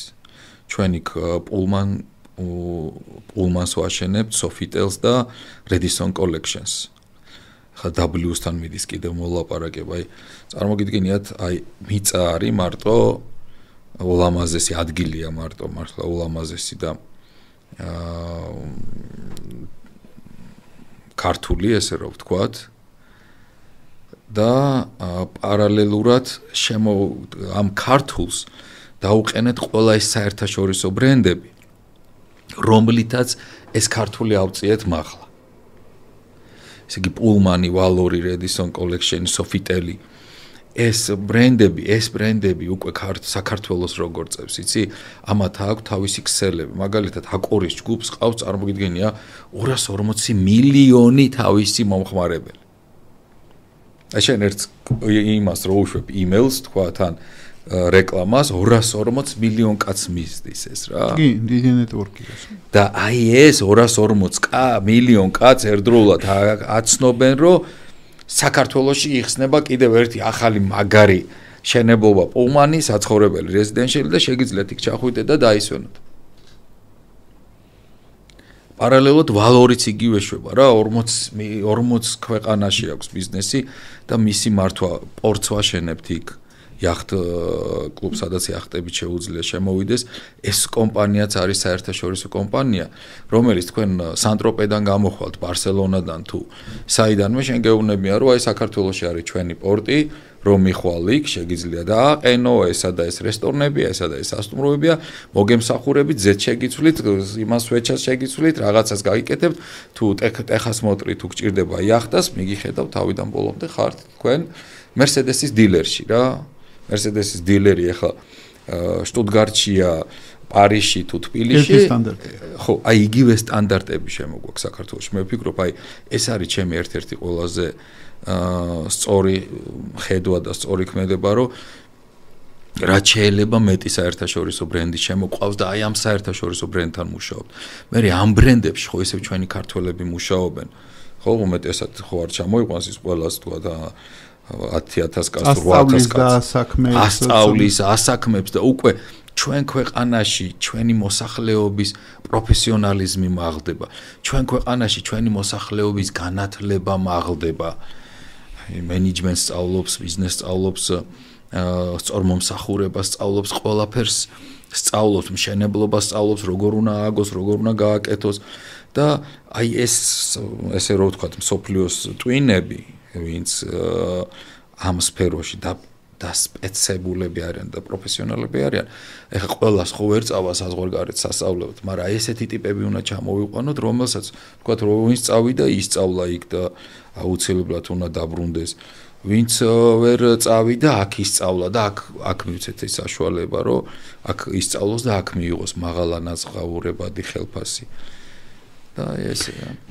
მე მიგრაციაში მყოფ ადამიანებს რაღაცნაირად მყოფ ალბათ რამოდენიმე კატეგორია თავში. იმიტომ რომ მიგრაციაში არიან, იმიტომ რომ ძალიან კარგად არიან მაგ მიგრაციაში. ან ძალიან წარმატებულები არიან და საკმაოდ დიდ ფულს შეუღობენ. უზრუნველი ცხოვრება. ხო, ეგრე ვიტყოდი. მეორე არის, რომელიც არის ამ უცხოური ქვეყნების უკვე საშუალო კლასი, ესე ვთქვათ, რაც არის working class-ი, რასაც ქვია, რომელიც შედარებით საქართველოსთან შედარებაც არ შეიძლება. იმდენად უფრო მყარად განან იქ ფეხზე და მესამე რომელიც არიან წასულები უკიდურესი გაჭირვებიდან. ანუ რაღაცნაირად ტვინში ეგრე ვყოფ, იმიტომ რომ არ შეუძლიათ აქ უზრუნველყონ ოჯახის შემოსავალი და უწევს წასვლა. მაგრამ დარწმუნებული ვარ, რომ ჩვენ პოდკასტს ბევრი მოусმენს. აი ამ წარმატებულ ადამიანებს, ან თუნდაც პროფესიონალებს, ან რომელიც სხვადასხვა სფეროში მოღვაწეობენ. რას ეტყოდი? რა თუ ეთანხმები, რომ საქართველოში დაბრუნება მაგარია, აი რას მოუწოდებდი ამ ადამიანებს, რომელმაც რავი უცხოეთში ფეხი მოიკიდეს, მაგრამ ბევრი შენაირად ეგრე არ გადაწყვიტა, არ აბარგდა და არ ჩამოსულა. ბედნიერები იქნებიან რა. კი, მე მესმის ჰოლანდიაში როდესაც ცხოვრობდი. თქვათ დილიდან მივდიოდი 6 საათზე, მოვდიოდი სამსახურიდან. მქონდა სადილი, თუ ვახშამი მქონდა ოჯახთან ერთად, ბავშვებთან ერთად. მე რა ქვია, რაღაც უყურებდი ან წაიკითხავდი წიგნს, ან გაზეთს, ან ჟურნალს, ან უყურებდი ახალ ამბებს და დაისვენებდი 4 ჯერ წელიწადში დასასვენებლად მიდიოდი ყოველ სეზონზე სხვა. დავარცხნილი ევროპული ხო, შაბათ კვირას პარკში გაისეირნე, ბავშვები სადღაც წაიყვანე, გასართობა და ვაფშე ნერვი არ მეშლებოდა ისეთი ბიზნესი, პული, ყველაფერი მუშაობა, საქმე ისე იყო აწყობილი, დალაგებული, რომ საქართველოში რო ჩამოვედი თავიდან აი გადავირიე, ნუ აქ ჯერ 8 საათზე სამსახურში მივდიოდით ყველა და ვინ დაიგვიანებდა ახლა სამსახურში და აქ რომ მოვედი და ოფისი გავხსენდა რამე რომ მე ვთხარი, აბა ახლა 8-ზე 8-დან 6-მდე მუშაობ თუ 9-დან რაღაც ჯერ 9-ზე გადავწიეთ. მერე 10-ზე გადავწიეთ, იმიტომ რომ დილით ვისაც არ ვრეკავდი, კაცშვილი პასუხს არ აქცევდა და ვიცი და ის რომ დივას გირეკავენ 10-ის ნახევარს და ბოდიშს იხდიან ხوار გაგაღვიძეო, ეგ ხო ეს შოკი იყო ჩემთვის თავიდან. და აქ ახლა ხო ნუ აი რა გრაფიკზე ხო სულ ქაოში ხარ, სულ რაღაცა ზოგი ისე კეთდება, ისე არ კეთდება, რაღაცა ისე არ გააკეთა, ვისაც დავალებო მეც აი საქართველოს ცოტა ისეთია რა, აი იქ ხო დაღვინებულია და აქ მაჭარია, აი всё ყველაფერი იმაშვება, რა ქვია რეალებს, მაგრამ ბურლით რაღაცა ხო, მაგრამ როგორ აიცი, მაინც ჩემთვის მაინც საქართველოს უფრო მაგარია რა. და ამ ხალხს ყველას იმას რავი მოუწოდებ, რომ ეხლა კი შეიძლება ადამიანი წასული ხარ, კარგად ახარ, რაღაცა ნორმალურად ხარ, შეიძლება უფრო ვიდრე საქართველოსთვის, მაგრამ ყოველთვის ის ხინჯი გაქვს გულში და დაგრჩება, რომ აი რაღაცა ჩემი ქვეყნისთვის მინდა გავაკეთო და ვერ გავაკეთე, ამიტომ მოუწოდებ ყველას, რომ გააკეთონ რაღაცა თავის საქმე გააკეთონ, ვიღაცას ხელი შეუწყონ, რაღაცა ქვეყნის განვითარებისთვის გააკეთონ და აი უფრო ბედნიერები იქნებიან ისინი და უფრო მაგრად იქნებიან. შენ ძალიან ხშირად და უფრო დააფასებენ ვაფშე. შენ ძალიან ხშირად იმეორებ ბედნიერებას სიტყვას. ეს შენი პირადი ფასეულობა, ბედნიერება? რა თქმა უნდა, ჩემი კი არ ყოველასიალბად. ხო, მაგრამ აი როგორ რაღაცა არის, იცი, მე მაინც გამოდივარ იქიდან, რომ ყველასთვის ნიშნავანია და ყველასთვის სხვადასხვა რამეს ნიშნავს ეს ესეთი სიტყვა როგორც არის ბედნიერება. შენთვის რა არის ბედნიერება? ჩემს ბედნიერება. ნუ ხოიცი აი ბედნიერება რაც არის რომ ყოფილხარ აი ბედნიერ დროს და სულ მთელი დრო ადამიანი რომ დაიბადება ამ ცხოვრებაზე ამ ქვეყანაში ის უკვე ბედნიერია. ადამიანი შეიძლება პატარათი იყო ბედნიერი, შეიძლება არ აქვს მნიშვნელობა რომ რაღაცა დიდი უნდა იყოს რომ ბედნიერი იყო. არა, შეიძლება აი პატარათიც ბედნიერი იყო, მაგრამ ბედნიერი უნდა იყო რა. შენ იქნებოდი ბედნიერი პატარათი რაღაც ასეთ პროექტებს რო აღწერ. მე რაღაცა სხვა ამბიციები მოძრავებდა სულ რომ მინდოდა რაღაცა დიდი მეკეთებები და პატარას უცებ ვაკეთებდი და მე ჩერდებოდი და ჩემთვის აი ეს გამოწვევები რაღაცეები როგორ არის ისე ძალიან ისეთი ადამიანი ვარ რა ფიცხი ვარ რაღაცნაირად ამ ყველაფერთან ერთად ფიცხს ემოციურს ხوار კი უზრუნველყოფ ხო აი ემოციური ადამიანი ვარ ხო ემოციური ფიცხი მაგრამ როდესაც პირიქით დიდი რაღაც გამოწვევებია მაგ დროს ძალიან წონას წორდები რა და ძალიან ისე შემყავს უკვე ყველაფერს რო ითვლი და უფრო დაალაგებული ვარ მაგ დროს ვიდრე შეიძლება პატარა რაღაცაც და რითი ამშვიდებ შენ თავს? აი შენ ემოციურობას რითი ამშვიდებ? აი როცა დიდი გადაწყვეტილება გაქვს მისაღები, როგორ ამშვიდებ შენ თავს, რომ ეგეთი გადაწყვეტილება მიიღო? როგორც პირველ რიგში ღრმად შევისუნთქავ. რა თქმა უნდა, ღრმად შევისუნთქავ და უნდა გაანალიზო რა იმ დროს, რომ რაღაცა სიმშვიდით უფრო სწორ გადაწყვეტილებას იღებ ვიდრე ემოციით. აი ეს სულ უნდა კონდეს თავში. მიგიღია ემოციური გადაწყვეტილებები ბიზნესში? კი, ახლა შეიძლება რაღაცა მომენტებში მიმიღია, მაგრამ ყოველთვის ვცდილობ, რომ შესაძლოა დიდი გადაწყვეტილება დაამშვიდე, დააწყნარდე. ზოგჯერ მიმიღია გადაწყვეტილება რაღაც, მაგრამ შემოbrunებულ ვარ კაბინეტში დამჯდარ ვარ და თავიდან დავფიქრებულ ვარ ამ საკითხზე ყველაფერი გამითვლია და მე ისე მიმიღია გადაწყვეტილება. ფინანსური კაპიტალზე მეტნაკლებად მივიღე წარმოდგენა, რომ შენ ბევრი პროექტები აკეთე სხვა ქვეყანაში და მეგობრებიც გაიჩინე, ინვესტორებიც გაიჩინე და საკუთარი კაპიტალის დააგროვე. საქართველოში რო ჩამოხვედი, ხო ბევრს არ იცნობდი აქ, სავარაუდოდ ახლა 17 წელი ნაცხოვრები როგორ მოიზიდე ადამიანური კაპიტალი? ახლა ამდენ ბიზნესს რაც ახლა ჩამონათვალში არის შენ პორტფოლიოში რაც შედის, საკმაოდ დიდი ადამიანური კაპიტალი სჭირდება.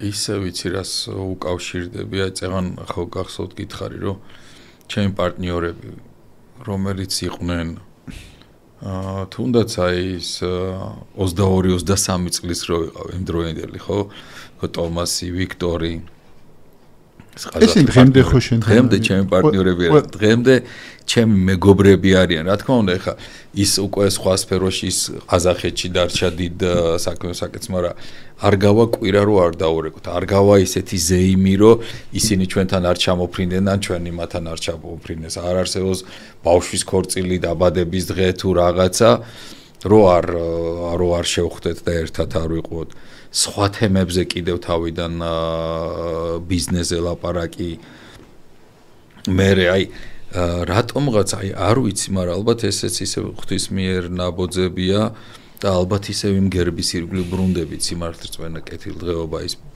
სიწესიერე თუ ის პატიოსნება რომ ადამიანებს უნდათ შენთან ყოფნა აღარ კარგავენ ადამიანები აი შენც რომ კაი ღვინოს რო დალეცოდ ღვინოს ხო აღარ ასვავ მე ან კაი კაც რო გაიცნობ მე აი ყველა შეხვედრია ცუდი კაციც კაი კაციც ისეთიც რა ვიცი ასეთიც და ყოველთვის ვცდილობ რომ იმ კარგებთან იმეგობრო ხო მაჩვენე შენი მეგობარი და გეტყვი ვინ ხარ შენო ხო და აი მე ვფიქრობ რომ სწორი ადამიანის სწორე შერჩევით თქვა და ისევ შენი ქცევიდან გამომდინარე შენ ქმნი იმ წრეს და იმ სიტუაციას რომ ხალხს უნდა შენთან მეგობრობა ყველა ადამიანი არჩევს ვინ როგორი გულით არის ან როგორი აზრით არის და რაც არ უნდა გააკეთო რაღაც პერიოდში მაინც აი ის ტყვილი ან რაღაცა ან არასწორი მოქმედებები რაღაცა მაინც გამოჩნდება ბოლოს რა, ამიტომ თავიდანვე და ყველასთან უნდა იყო რისთვის ქმნი ამას ყველაფერს? რასაც ქმნი? მისია რა გაქვს? გიფიქრია, თუ გიფიქრია? ხო, პირველ რიგში ქმნი იმისთვის, რომ რა თქმა უნდა, კაპიტალი შევქმნა, მეტი დოლარი შევქმნა, ნამდვილად ყველა ჩემი საქმე, აი თქვენ ნებისმიერ ჩემ კოლეგას ან თანამშრომელს რო შეხვდეთ, აი ნებისმიერს, ხო, ვინც სვანიძესთან მუშაობს, აი კითხეთ როგორი ურთიერთობა მაქვს, მე თუნდაც პირადად მასთან ან პირადად მის ოჯახთან პლანტაციაში, ფერმებში რო ჩავდივარ, ხალხი, ხო, ნუ ეხა ყველა მისნობდა, რა თქმა უნდა, მე ყველას არ ვიცნობ, მაგრამ აი ნებისმიერ ჩემ თანამშრომელს კითხეთ რა. მათთან ერთად ჩექმები, რა ქვია, ხელთათმანები, ან ისე და ტრაქტორზეც ვზივარ. ვკრიფავ კიდევაც, ყუთებსაც ერთად ვყრით. მათთან ერთადაც ვსადილობ აი მინდორში. ზოგს მოხარშული კვერცხი მოაქვს, ზოგს ყველი მოაქვს, ზოგს რაღაც პურტ ეხავ, აი მე ყველა ძალიან მიყვარს და ყოველთვის ვფიქრობ, რომ ის ვინც ჩვენთან მუშაობს, მარტო ჩვენთანაც არა რა, იმ ადამიანსაც უნდა შეუქმნა ეს პირობა, რომ ის ხალისით მოდიოდეს სამსახურში და საქმეს ხალისით აკეთებდეს. აი ესეც ჩემთვის არის ბედნიერება, რომ აი ყველა კმაყოფილი იყოს. ნუ რა თქმა უნდა, ბევრი შემწუხებელი ყავს, ზოგს ის ჭირდება, ზოგს ის ჭირდება, ზოგს ოპერაცია ჭირდება, ზოგს ის ჭირდება და რა თქმა უნდა, ყველას ჩვენ შეძლებს დაგვარად ვეხმარებით და ამას ყოველთვის გავაკეთებთ, იმიტომ რომ მე ვფიქრობ, რომ ბიზნესის 10% მაინც უნდა ქველმოქმედებას გადაასცე, თუ მეტი არა. ეს აი დაუწერელი კანონია რა, ეს აი ეგრე უნდა იყოს, შენ რო რაღაცა დოვლად შეულობ, აუცილებლად უნდა გასცე. და ყველა რო ბედნიერება ის არის მართლა, რომ აი ყველა ბედნიერია, შენც მათთან ერთად ხარ ბედნიერი. შენი აზრით რა ერთიანებს ენტერპრენიორებს? აი რა არის ის ენტერპრენიორის თვისებები, რაც რაღაცნაირად საერთო აქვს და გამოარჩევს ამ ადამიანებს ხვებისგან, ვინც თუნდაც რისკავს, გამოზდის, აი რა თვისებები არის აუცილებელი 21 საუკუნეში კონტექსტის რო ბარემ გავითვალისწინოთ, რომ მაღალ ტექნოლოგიურად და სწრაფად განვითარებად სამყაროში ვართ. შენი აზრით რა თვისებები აუცილებლად უნდა კონდეს ენტერპრენიორს იმისათვის, რომ მიაღწიოს წარმატებას? პირველ რიგში უნდა ჯეროდეს იმის, რასაც აკეთებს. აუცილებლად მიზანი უნდა კონდეს დასახული რა. შენ თუ მიზანს დაისახავ და აი მიზნისთვის აი დაუღლელად იმუშავებ, იშრომებ რა. შენს აღარ უნდა იყოს დღე, ღამე მე ნამდვილად ეხა ჩემ დილის 5 საათზე, 6 საათზე იწყება. და დილის 6 საათიდან ფერმა, პლანტაცია, აბა როგორი კულტივაცია, ჩამიგდე სურათი, ჩამიგდე ვიდეო. და ერთხელ გავუკვირდათ, ახალი დარგული ბაღები იყო. ყოველ წელს ხორგავ 100 ჰექტარია, მეტი და 100 ჰექტარში ერთი ზეთისხილი ქონა დასხმული ამ პატარა ხეს რა. და ის დავინახე და ესენი შოკში იყვნენ, როგორ სადღაც ვიყავი მაშინ დასასვენებლად, მაგრამ მაინც რო დასვენებლად რო ვარ, რომ მეგვიძება, დასასვენებლად რო ხარ და მოусვენრად რო ხარ. მოусვენრად რო ვარ, მაშინაც აი მე ვფიქრობ, რომ შენ თუ რაღაც საქმე მიზანი გაქვს, გინდა რაღაც შექმნა, აღარ დაზოგავი შენ არც შენ დროს თავს რაღაცა საქმეს აი მიზნამდე მიაღწევ და მე მეგარი მე უკვე დაისვენებ და ესეც ერთ-ერთი ბედნიერების ნაწილია, რომ რაღაცა გააკეთე, მიაღწიე და მე უკვე ახლის ძებნაში ხარ რა, მაგრამ აი ეს პერიოდი მეწარმეებისთვის ძალიან მნიშვნელოვანია. მიზანი და უღალავი შრომა და აუცილებლად წარმატებამდე მიიყვანს მას. მიზანი და დაუღალავი შრომა. კითხვა მაქვს. ეხა აი ბევრი სფერო სხვადასხვა სამეწარმეო კუთხით ვიცი რომ ეხა როგორ პოტენციალს ხედავ შენ საქართველოს? როგორ შეიძლება საქართველო გახდეს competitive, ანუ მაქონდეს მდგრადი თავის რაღაცა კონკურენტული უპირატესობა და რითი შეიძლება იყოს მიმზიდველი ინვესტორებისთვის და როგორ შეიძლება განვითარდეს საქართველო, რა ხედვა გაქვს, როგორც მეწარმეს. მოდით კონკრეტული მაგალითი განვიხილოთ, მაგალითად ამ ზეთისხილის თემა რა. დღესდღეობით 48 ქვეყანაა მსოფლიოში ზეთისხილის წარმოებელი ქვეყანა. 300 ქვეყნინა, ხო, ხო. 300 ქვეყნა, 48 ქვეყანაა სულ. აი ეს ხმელთაშუა ზღვის ირგვლივ ქვეყნები, ახლა კალიფორნია, მერე 3 ქვეყანა მე გავხადე. რომელი 3 ქვეყანა ვარემ ჩამოთვალე? საქართველო, უზბეკეთი და ყაზახეთი. აზერბაიჯანი წევრი გავხადე და საუდი არაბეთის წევრი გავხადე რა. აი ამ ჩემო 2 წლიან საპრეზიდენტო პერიოდში წარმოუდგენლად დიდი საფრთხე. ანუ ასოციაციის პრეზიდენტი იყავი შენ ამ ზეთისხილის საბჭოს. ხო, გაეროს ორგანიზაცია ზეთისხილის საერთაშორისო საბჭო, რომელიც აკონტროლებს 97% მთელი მსოფლიოს მოსავლის და 74% მთელი მსოფლიოს ტრეიდინგს. მაგრამ სანამ ამას მივალ პირველ პასუხზე გაგცემ კითხვაზე პასუხს.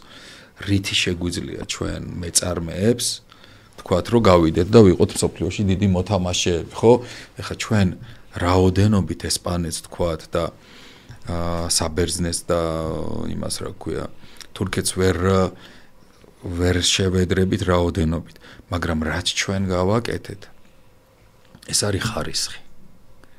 ქართული ზეთისხილი მსოფლიოში 58 ქვეყანაში ყოველთვის პირველ ხუთეულში და დღეს ქართული ზეთისხილი რო იხსენება ბაზარზე, ამ ბაზარზე, ეს არის პრემიუმ კლასი. ეს არის ლაქშერი კლასი. Carrefour-მა, როდესაც worldwide memorandum-ი გავაფორმეთ, ქართული ზეთისხილი მთელ Carrefour-ის, MAF Carrefour-ის ქსელებში, ხო, ყველა ქვეყნებში ქართული ზეთისხილი Carrefour-მა თავისი ლოგოს დატანების უფლება მოგცა და Carrefour-ის ქსელებში პრემიუმ კლასი იქნება ქართული ზეთისხილი. წარმოგიდგენია ეს მთელ მსოფლიოში, რა, სადაც Carrefour-ია და ეს იმას ნიშნავს, რომ ჩვენი საქმე, ყველამ თავის საქმე რო მაგრა აკეთოს, ხო? თუნდაც ახლა ჩვენ ძალიან ბევრ სფეროში მივაღწიეთ, აი უმაღლეს მწვერვალს, თუნდაც ბითფური ავიღოთ, არის მსოფლიოში ერთ-ერთი ყველაზე წამყვანი ზეთისხილი ავიღოთ, გვაქვს საუკეთესო მაჩვენებელი ხარისხის ზეთის, კიდევ ბევრი რაღაცეები, ხო, აი რაც ბორჯომი ვთქვა, ჩვენი წყალი ერთ-ერთი საუკეთესო არის, თუ მარგანეცი ერთ-ერთი საუკეთესოა მსოფლიოში თავისი თვისებებით რკინის გადასამუშავებლად და ასე შემდეგ. აი, რასაც ადამიანი ხელს მოკიდებს ის მეწარმე, ძალიან მაგრა გააკეთოს ის საქმე. და ყოველთვის ის მწვერვალი და ყოველთვის წარმატება გარდაუჭირ. მე ზეთისხილის heavy user-ი ვარ. ანუ ჩვეულებრივ მიყვარს ზეთისხილი. ანუ და ხეც მიყვარს ლამაზი. ჩემთვის ლამაზია ეს. გაჩუქებთ. ხო, რა მაგარი. გააქვს ადგილი? რაღაცას მოვიძებნეთ პატრიარქის ნაკურთხი ენერგიები გვაქვს ჩვენ და აუცილებლად გაჩუქებთ რამოდენიმე. მადლობა დიდი. ეხა ზეთისხილი როგორც ხვდები, შენი ის მისია, რომ რეალურად არა მარტო აშენო ბიზნესი და რეალურად აქციო ეს ქვეყნის სავიზიტო ბარათად, როგორც ეხა მე მესმინება, ეგ არის შენი მისია, რომელთაც შენ ძალიან ანთებული ხარ და რანაირად მოხდა ამ ზეთისხილში შესვლა დეველოპმენტიდან, ანუ რაღაცნაირად დეველოპმენტი ხო ისეთი სფეროა საკმაოდ, როგორ თქვა, თან კრეატიული და თან კონსერვატორული ორივე ერთად არის ჩემთვის ეს დეველოპმენტი და ამასობაში აგროკალჩერი და ზეთისხილი. როგორ მოხდა ეგეთი გადასროლა შენი ამ სფეროში? წეგან თქვენ თქვით ერთი რამე, რომ კითხვა იყო კიდევ რა არის შენთვის ბედნიერებაო და რას ეთქვიო ხალხს რა. ხო და საქართველოდან რო ჩამოვედი საერთოდ აგროსექტორში როგორ მოხვდით და მე კიდევ ამ ინციდენტს მოგიყვები აუცილებლად. მაშინ აი ჩვენ ეს ჩემ ბრიტანელი პარტნიორები ორი მიმართულებით ჩამოვედით საქართველოში. ეს იყო პირველი დეველოპმენტი და მეორე იყო აგროსექტორი. იმიტომ რომ ტომი ფერმერების ოჯახიდან იყო წამოსული. აგროსექტორი და ეს მიწა და პროდუქციის შექმნა ძალიან იზიდა და უყვარდა და ამიტომ თავიდანვე ორი მემართულება მივიღეთ, გავაკეთეთ. პირველი იყო რაც ჩვენ შევიზინეთ 1200 ჰექტარი მიწა და დავიწყეთ პირველად სოიოს მოყვანა. ესე იგი სოიოც პირველი ჩვენ დავუდგეთ საქართველოში. მერე პარალელურად სორგო მოყვავდა. სიმინდი მოყვავდა, ვაფშე სხვა ჯიშით და უფრო ეს ბიოპროდუქცია ვაწვებოდი ძირითადად. ხო და ნუ აგროსექტორი აი მაშინ 2006 წელი იყო. შენ 6-ში გადმოხვედი ხო საქართველოში, ანუ 6-ში. მანამდე დავიწყე ჩამოსვლა 3-4-ში მივდიოდი, ჩამოვდიოდი და ბრუნდებოდი ისე ხო ჩამოვდიოდი. არა უკვე დავიწყეთ რაღაცა საქმეების ინვესტიციები, რაღაცეები. ნელა და პარალელურად უკვე მერე რომ მეტი ინვესტორები შემოვიყვანეთ და დიდი მეტი საქმე დაიწყო და მეტი დრო მოითხოვა, მერე გადმოვედით რა.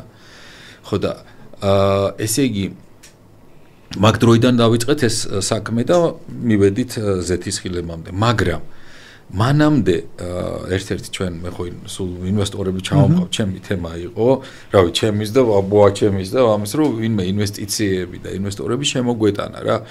ჩვენ ძირითადად ფულს საზღვარგარეთ და იმ პროექტებში შოულობთ რა, ეგ უფრო დიდი ის იყო მარჟა. ეხლა საქართველოშია უფრო დიდი მარჟა და ესე იგი ჩამოვიტანეთ და ქონდა საქართველოში ავაწყეთ ყველაზე დიდი ხის გადასამუშავებელი ფაბრიკა. და რამხელა მონსტრი იყო, იცი, ეს ქარხანა, რომ აი ვაგონებით უნდა მოიჭრებოდა ხე, მოჭრილი ხო? ვაგონებით მოსულიყო ეს და გვეხერხა გაემზადებინათ პოლოფაბრიკანტი და გაყიდულიყო მე რო ყიდით შვეიცარია, რავი, ჰოლანდია, ევროპაში. მაგრამ ისეთი აი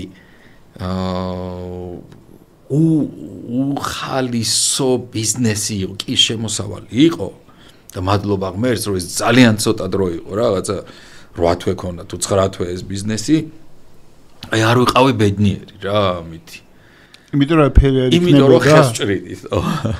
და ხეს რაღაცას აი ბუნებას ვაჩანაგებდი და ამაში ვშოულობდი ფულს, ამ ხელს ჭრიდით, ნუ ხერხავდით, იმაშვებოდით, რაღაცას ასწავლი დანადგარი იყო და ბედნიერება არ მოქონდა. ხო, არ იყო რა, ბედნიერება და მე ეს ქარხანა დავშალეთ და გავყიდეთ აფრიკაში რა და დავიწყე ზეთისხილის დარგვა.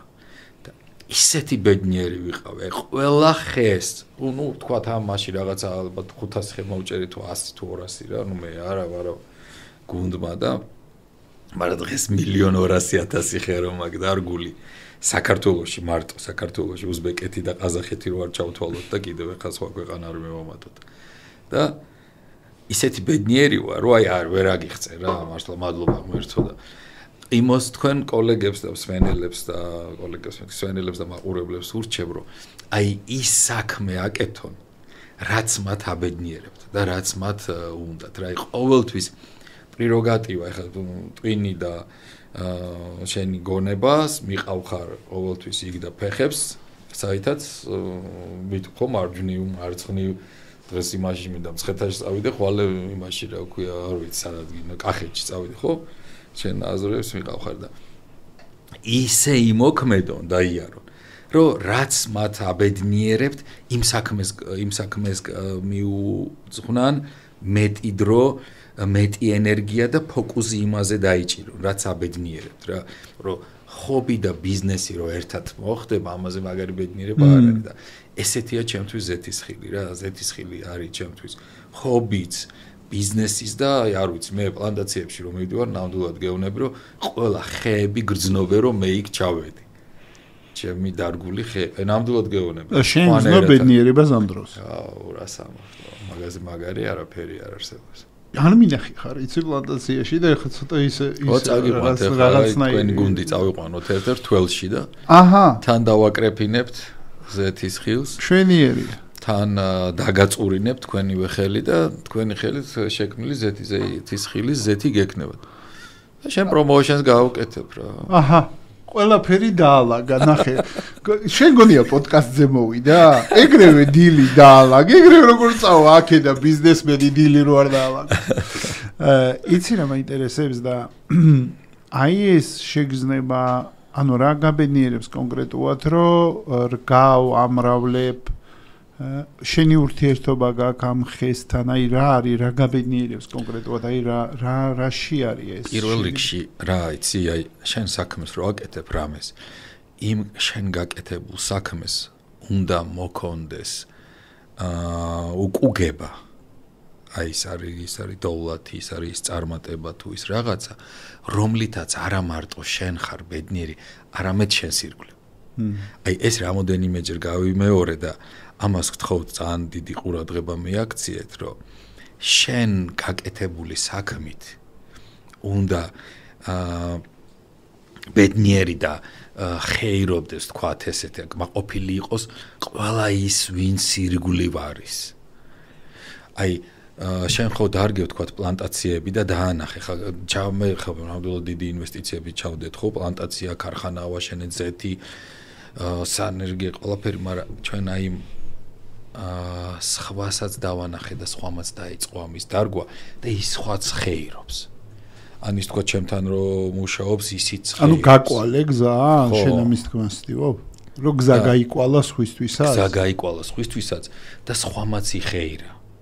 ამით აი ამ საქმით სხვაც რომ მარტო შენ თავზე თუ ფიქრობ იმისა რამე გავაკეთე რომ მარტო მე მომდის და მარტო მე ვარ კარგად მე საქმე ვერ იქნება დიდხანს რა, მაგრამ შენ რო საქმეს აკეთებ რომ სხვაც ხეირობს და აი მთელი ქვეყანა მართლა მე ძალიან ლეგეონები დაინახავ რომ ზეთისხილის დარგია ეს კულტურა, რასაც მართლა აი ურთულესი იყო. ხო, რამდენმა შემოიტანა რაღაცა კულტურები, კივი, მივი, არ ვიცი 1000 კულტურა, მაგრამ დაიკარგნენ რა, ვერც დარგი აწიეს და ნუ არც იმას ახლა არ გავს ან აღარ გავს ვინმე ან რაღაცა ვერ მოიკიდა ფეხი და აი ნამდვილად მე ვფიქრობ, ჩემი ესეთი ერთ-ერთი უდიდესი საქმე ის არის, რომ აი ამას რასაც ვქადაგებ ხო ნებისმიერი ტელევიზია, ჟურნალი, რადიო რაღაცა რომ დარგეთ ხალხნო მეტი ზეთისხილი 1000 წელი ხარობს თქვენ საშვილიშვილო შულთაშვილო საქმეს აკეთებთ, ეს გადაეცემა თქვენ თაობას,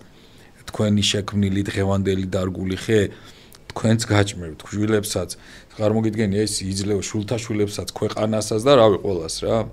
ამხელა ციკლი აქვს? ამხელა ციკლი აქვს 1000 წელი ხარობს, 2000 წელი ხარობს ხე და 2000 წლის განმავლობაში იძლევა მოსავალს. ამაზე მაგარი სტანოკი რა გინდა ფულის საჭრელი დარგე და მოიხმარე რა, მოიმკე. აი ამას ვიძახი და მე ვფიქრობ, ვინც ახლა აყვადა, რგავს და აკეთებს და აი ნახავ მალე თუ არ დავეწიოთ და შეიძლება გადაუსწროთ თხილსაც, მევენახეობასაც, ატამსაც და ყველა იმას რა. მაგრამ ძალიან რთული იყო ამ დარგის. მე არა მარტო ამ დარგის აწევა და ხალხის შთაგონება თუ დაანახო რომ მართლა ძალიან მაგარია, არამედ სოფლიო საერთაშორისო საბჭოს ამ სოფლიო ორგანიზაციის წევრი გახდე, ხო? და თან წევრი და თავმჯდომარე ქვეყანა და პრეზიდენტად აერჩიე. ის ბოლო 2 თვე თუ 2 კვირა რო გაგვემაზა, ხო? 21 წელი უნდა გველოდა მე რა.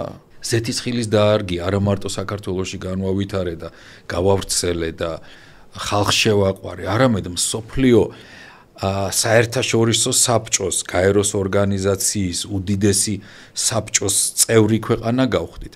თავმჯდომარე ქვეყანა გავხდით და პრეზიდენტი გავხდი. 62 წლიანი კომპანია არ ყოფილა პრეცედენტი, რომ ერთი პრეზიდენტი მეორჯერ აერჩიოთ რა. პრეზიდენტს ერთხელ რო ირჩევენ, всё, მე მეორე სხვა პრეზიდენტს ირჩევენ ყველაფერი. ერთადერთი პრეზიდენტი ვიყავი, რომელიც მეორეჯერ ამირჩიეს.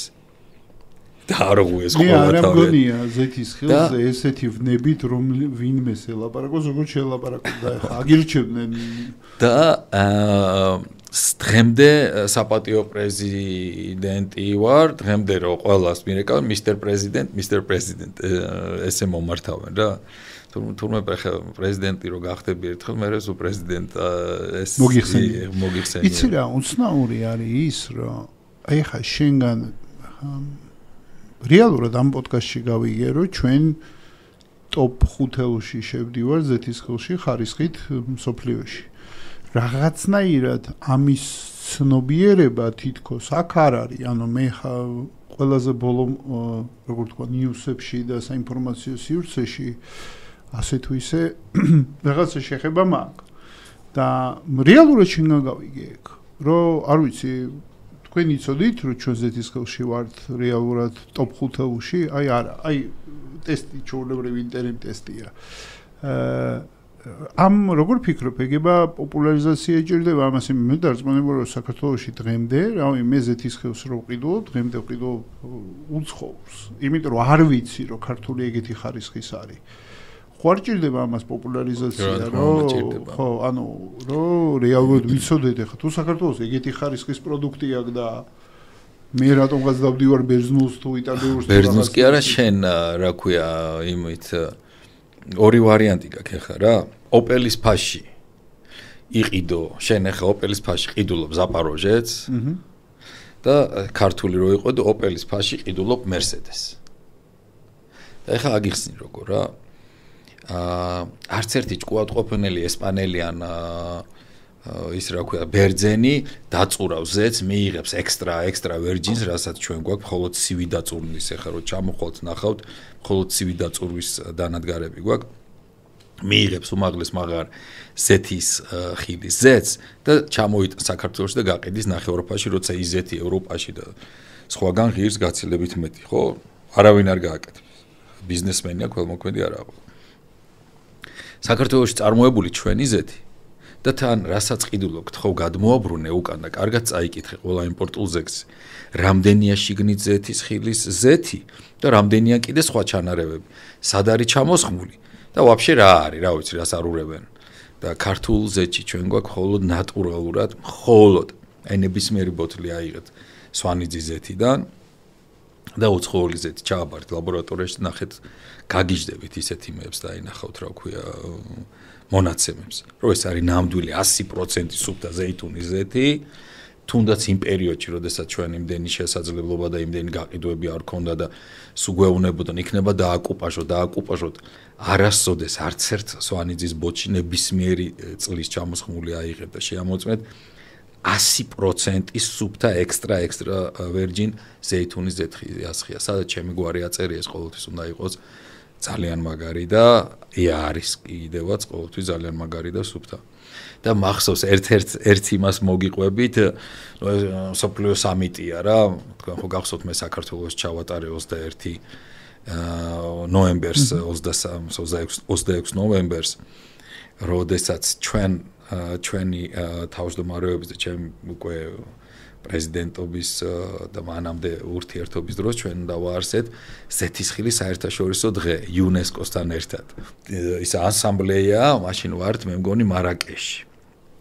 მსოფლიო ზეთისხილის ანსამბლეა ტარდება 48 ქვეყნის მინისტრები, რავი პრემიერები, ელჩები, ყველა ეს დიდი ზეთისხილის წარმოებელს მილიარდიანი კომპანიების ტიპები და რატომღაც ისე მოხოიც ქართველები რაღაც ცოტა იმიანი ვართ რა ფრიანი კი არა რაღაცა ჟილკიანის და ბედის წყავლობს და რაღაცა რა თამადე ხო ვარ თამადები და ესე დიდი ოვალური მაგიდა იყო რა ესეთ გრძელი და 48 ქვეყნის წარმომადგენლები იჯდნენ და ჩვენ პირდაპირ იჯდა გენერალური მდივანი მისტერ გედი რა გენსეკი რამე ისინი ყველანი იქ იჯდნენ და ჩვენ ქართველები მოვხვდით თავში სუპრის თავში რა აქეთ ხო და ეხა ყველა ყვება მოყვებიან რომ აი დღეს წელს იტალიამ მოსავალი მიიღო 1,700,000 ტონა ის იძახის ესპანეთმა წელს მოსავალი მიიღო 2 მილიონი ტონა და იმან რაღაცა 350,000 ტონა 700 ტონა ბიჭო მოდის ჩვენი რიგი რა ეს ვაფშე სულ რაღაცა 20 ტონა ქონდა თუ ახალი არა მაგრამ უკვე 10 წელია პრინციპში უკვე თემა მიდის და 10 წლის განმავლობაში შევქმნით ზეთი, შევქმნით წარმოებაც ზეთისაც წურავთ ხარისხი რაღაც მაღალი რაღაცა და რომ ჩავიტანეთ ესპანეთში ამ შემოწმებაზე, ნუ ძალიან მაგარი ხარისხი მივიღე და ყველას გაუხარდა, გაუკვირდა და გვილოცავდა და ქართველები რამდენად ბიჭო ხა 20 ტონა როგორაო თქვა რა და ცოტა შემეშალა და 200 ტონა მეთქი რა, ჩვენ მივიღე და 200 ტონა თუ როგორი ცირე იყო, იცი რომ უცებ ჩამოვარდა სიჩუმე რა. რადგან ჩვენი საპრეზიდენტო კანდიდატი ქვეყანაა, თავმჯდომარე ქვეყანა ხდება, საპრეზიდენტო კანდიდატი ვარ და ეს 200 ტონა ამათ 200 ტონიანმა ამხელა ორგანიზაციაა რა უნდა მართონო ესენი ალბათ ესენი ფიქრობენ და ამ დროს ამ მოხერხული სიჩუმეს დროს დგება გენერალური მდივანი რა მისტერ გედირა მაგარი კაცია და ჩემო ძვირფასო მეგობრებო აბა მითხარითო რომელი ქვეყანა უშვებს ყველაზე მაგარ შოკოლადსო რა და იქ ერთმა დაიყვირა წამოიძახა რომ ბელგიაო მეორე შვეიცარიაო ხო და რომელი არისო მაგათგანო კაკაოს პლანტაციების მქონეო რა არც ერთს არ აქვს კაკაო მაგ ქვეყნებს მაგრამ უშვებენ ყველაზე მაგარ შოკოლადს ხო ნუ სამხრეთ აფრიკაში და იმაში ამერიკაში და იქიდან მოაქვს კაკაო მაგრამ უშვებ ეს არისო ჩვენიო საქართველო პატარები არიანო მაგრამ ხარისხი თუ არიან ყველაზე მაგრებიო და უკვე ამ ხალხმა ამაზე აპლოდისმენტები და რაღაც ყველას თავიდანვე ყველას რაღაცა დავევასე რა იმიტომ რომ იტალიელები და ესპანელებს შორის სულ მიდიოდა გრიზნია რა ეგ თავისი კანდიდატი ვის და თავისი ინტერესების დაალაგებას და კიდევ იმას გეტყვი რომ 18 წლიანი მოუგვარებელი თემები დაულაგე იქ ამ პრეზიდენტობის დროს სასწაული რაღაცები გავაკეთეთ და ხო და ესე გადაიარა და ესე ნუ გავხდით პრეზიდენტი პირველი პრეცედენტი იყო რომ 99%-მა მხარი დამიჭირა ორი ქვეყანა იყო მარტო ისა რა ქვია წინააღმდეგ რა დაარჩენმა ყველა მხარ დამიჭირა და იმ ორ ტიპსაც დავმივედი და დაველაპარაკ მეოთხე რა პონჩი ხარ მეთქი წინააღმდეგი ასამბლეა საქართველოში ჩავატარებთ მეთქი ამის მერე იმიტომ რომ შენ რო პრეზიდენტი ხდები უკვე უფლება აქვს რომ საქართველოში ჩაატარო და 21 წელს ერთ-ერთი ყველაზე დიდი მართლა ზეთისხილის ასამბლეა რაც კი ამათ პერიოდში აქვს ქონდათ საქართველოში იყო ეზემი რეალურად ეხა შენი საწარმოო რომელსაც იმ დიდ საწარმოს აშენებ მარტო შენ აღარ მოგემსახურება ხო ის წარმადობით იმდენად დიდია ეხლაც ესეა დილის 6 საათზე რო იწყებენ ჩაბარებას საღამოს 12-მდე რიგი დგას როგორც ღვინის ქარხნებთან ისე ჩვენთან მაგრამ ეხა გაცილებით დიდ საშენებ ხო დედაც კი დიდ ვაშენებ ანუ გათვლა არის რეალურად რომ ის კულტივაცია გაგრძელდება და თან ჩვენი პლანტაციებიც ეს მილიონი ხერო დაისხავს ყველა ერთად ეხა ხო პატარები დიდები ესე ხო არის რა და ნაწილია შესული მოსავლიანობაში ეს ყველა რომ მოსავლიანობაში შევა და სხვა ფერმერებს აქვს შესაძლებლობა რომ შენგან ისწავლონ ამის რა თქმა უნდა მე გამოვიყენებ ისევ შენ ეთერს და ყველა ფერმერებს ყველა გლეხებს ყველა მსურველებს აუცილებლად ვეტყვი რომ დაარგონ გამოიყენეთ ეს შესაძლებლობა ვისაც ეს სფერო აინტერესებს ჰოლანდიაში როდესაც ცხოვრობთ 97 წელი იყო უწმინდესის პირველად ჰოლანდიაში ჩამობრძანება ჩვენ ოჯახში დაიგეგმა ჩემი და მე ვიყავით ამის ერთ-ერთი ხერბერტ ადმირალთან და რუთხართან კიდევ ეს ორი დიდი ჰოლანდიელი პიროვნება იყო რომლებმაც მხარი ყოლა აგვიბეს და ფინანსეს ერთად დავა მენეჯმენტი და ორგანიზეთ უფრო სწორად უწმინდესის ჩამობრძანება და უწმინდეს ვატარებდით რომ ჩამოვიდა ჰოლანდიაში ვათვალიერებდით ძალიან უყვარს საერთოდ ყვავილები სცენარეები ბუნებასთან ასევე საქონელი ცხრები ყველაფერს აი ესე ხო იცი უწმინდესი როგორ აკვირდებოდა ეფერებოდა და ერთხელ ერთ-ერთი ჩვენი ვიზიტი იყო იმაში რა ქვია იურგში იქეთ წავედით სადაც ჭულპანების პლანტაცია იყო რა აი უდიდეს სხვადასხვა ფერების სხვადასხვა ისენი პლანტაციები და ამ ერთ ადგილას ამ ჭულპანებს ესე ჭრიდა მანქანა ესე ჭრიდა სიგრძეზე და ყრიდა გვერდზე და უწმინდესმა იკითხა კაცო ამ ყვავილებს ვაქ რატო ყრიანო ხო და მერე იმან აგვიხსნა რა იქ ერთ-ერთი ვინც იყო იქ ფერმერი რომ ჩვენო გვაქო ბოლქვებისო ბოლქვების წარმოება გვაქო იმიტომ რომ წულპანები რამოდენიმე წელი აი ერთხელ რო დარგავთ წულპანს შეიძლება 10-12 წელი 15 წელი სულ ამოდის და ამოდის ყოველ სეზონზე რა ხო და ამიტომ ამ ჰოლანდიელები ყიდიან ამ ბოლქვებს ამ სხვადასხვა ყვავილების თესლებს ხო და აქედან გამომდინარე საქართველოში როცა უბრუნდებოდით ყოველთვის ჩამომქონდა უწმინდესისგან უწმინდესისთვის ის ზამთრის ბაღი აქვს იქ რეზიდენციაში ეზო ლამაზად მოწყობილი და სხვადასხვა ჯიშის ყვავილების თესლები ჩამომქონდა იმიტომ რომ ჰოლანდიაში ეს თქვენ იცით რომ ჰოლანდია ერთ-ერთი ყველაზე დიდი ბაზარია მსოფლიოში, სადაც ყველა ყვავილები იკრიფება და მე იქიდან ისევ გადადი იგზავნება სხვადასხვა ქვეყნებში და ძალიან ბევრი სათბურები აქვს, ძალიან ბევრი ყვავილების გამზერი ფერმები აქვს. და ამ ყოველ ჩამოსვლაზე რო ჩამოდიოდი, ეს ყვავილები რო ჩამომქონდა რა, უკვე მაშინ 97 წლის 2003-4-დან დავიწყეთ საქართველოში 5-დან მოძრაობა. უწმინდესმა მანახა ერთ-ერთი ზეთისხილის ხე, რომელმაც ჰქონდა ორი ზეთისხილის ნერგი მოსხმული, ზეთი მოსხმული. და მეუბნებოდა და ყველას ვეუბნებიო შვილო, რომ დაარგონო ზეთისხილი, აიო ხო ვიძახიო, გაიხარებ საქართველოსიო და აგერ ასხიაო, ორი ზეთისხილიც მოისხაო. ხო და ეს რა თქმა უნდა, ეხა უწმინდესის კურთხევა და ეს ლოცვა ქონდა ჩარჩენილი თავში რომ ეს რაღაც ზეთისხილი ქონოდა და პარალელურად უკვე მე თქვენ გითხარით ჩვენი პარტნიორი ტომი 2006-ში პირველად იდეა დაინერგა ხო და რო ჩამოვიდა ჩვენ გავაკეთეთ ის აგრო მიმართულება 2006-ში 2007-ში უკვე ვიყიდეთ ეს დიდი მიწები და ეს სიმინდი, სოიო, სორგო მოყვავდა ჩვენ აი ამ აგრო მიმართულებით. ვიყავით საქართველოში ორი დარგის ინვესტიციები განვახორციელეთ. რა ეს იყო რეალისტეიდი, მშენებლობა და აგროსექტორი. აგროსექტორში როგორც გითხარით სიმინდი, სორგო, სოიო, პირველი სოიო ჩვენ შემოვიტანეთ საქართველოში დავრგეთ და ამის მერე აი ამ იდეის მერე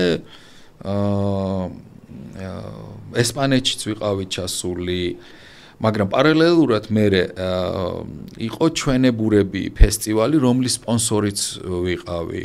მე ერთ-ერთი სპონსორი ამ ფესტივალის და მოვხვდით თურქეთში ჩვენებურებთან. ეს ფესტივალი სადაც ჩავდიოდით იქაური მაცხოვრებლების ცეკვა ფოლკლორით ვიყავით და აქედან ჩვენი კულტურა მიქონდა და იმათი კულტურა შემოქონდა და ძალიან ბევრ ჩვენებურებს ხვდებოდით ყველა საზღვარგარეთ.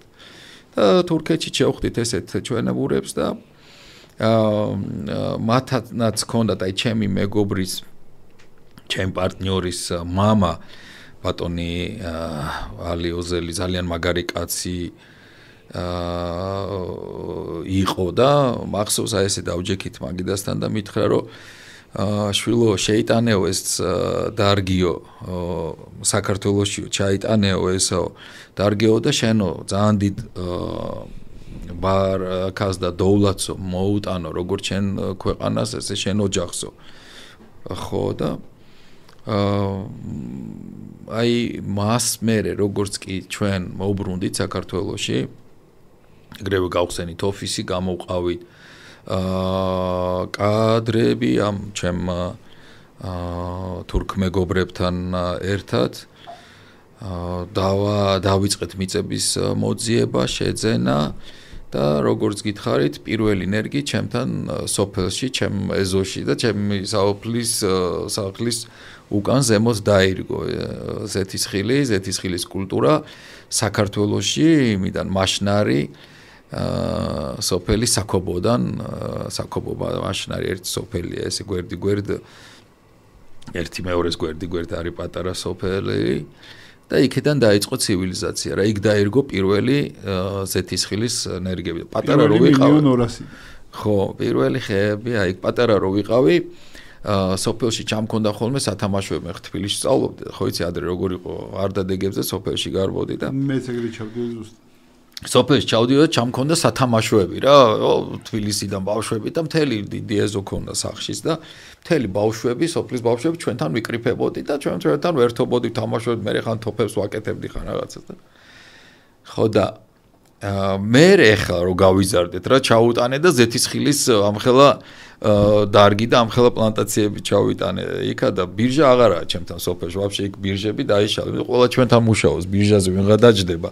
სამუშაო და ისე დასაჯდომით რომ აღარაა. თურქეთიდან შემოიტანეთ ეს ენერგიები, ხო? კი, პირველი ენერგიები თურქეთიდან შემოვიტანეთ, მერე უკვე ესპანეთიდანაც, ათონის მთიდან ჩამოვიტანე, ივერიონის მონასტრიდან წმინდა ათონის მთიდან ენერგიები და მაგას ვაშენებთ, ბერძნული ენერგიები შემოვიტანეთ. რაღაცა ეს სფერო ჩემთვის არის ყველაზე, მართლა ყველაზე ბედნიერი ვარ, როდესაც ზეთისხილის ბაღში ზეთში, ქარხანაში თუ ამ სფეროზე ლაპარაკი მოსმენა, ყურება, ახალი ტექნოლოგიების ჩამოყვანა, ამის ახლა ამითი ვარ დაკავებული, რომ უფრო როგორ გავზარდოთ, უფრო როგორ გავადიდოთ, კიდევ ახალი ტექნოლოგიების გარდა კიდევ რა შეიძლება მოვიფიქროთ ისეთი საინტერესო, რომ ხოთა შორის იმასაც გეტყვი, რომ აი ამ დიდ ორგანიზაციაში მართლა თავდაყირა რომ დავაყენე იქ ყველაფერი და დღემდე რომ აი გაგიჟებულები არიან, ისე უყვარვართ მე ეს და მთელი ქართველებიც.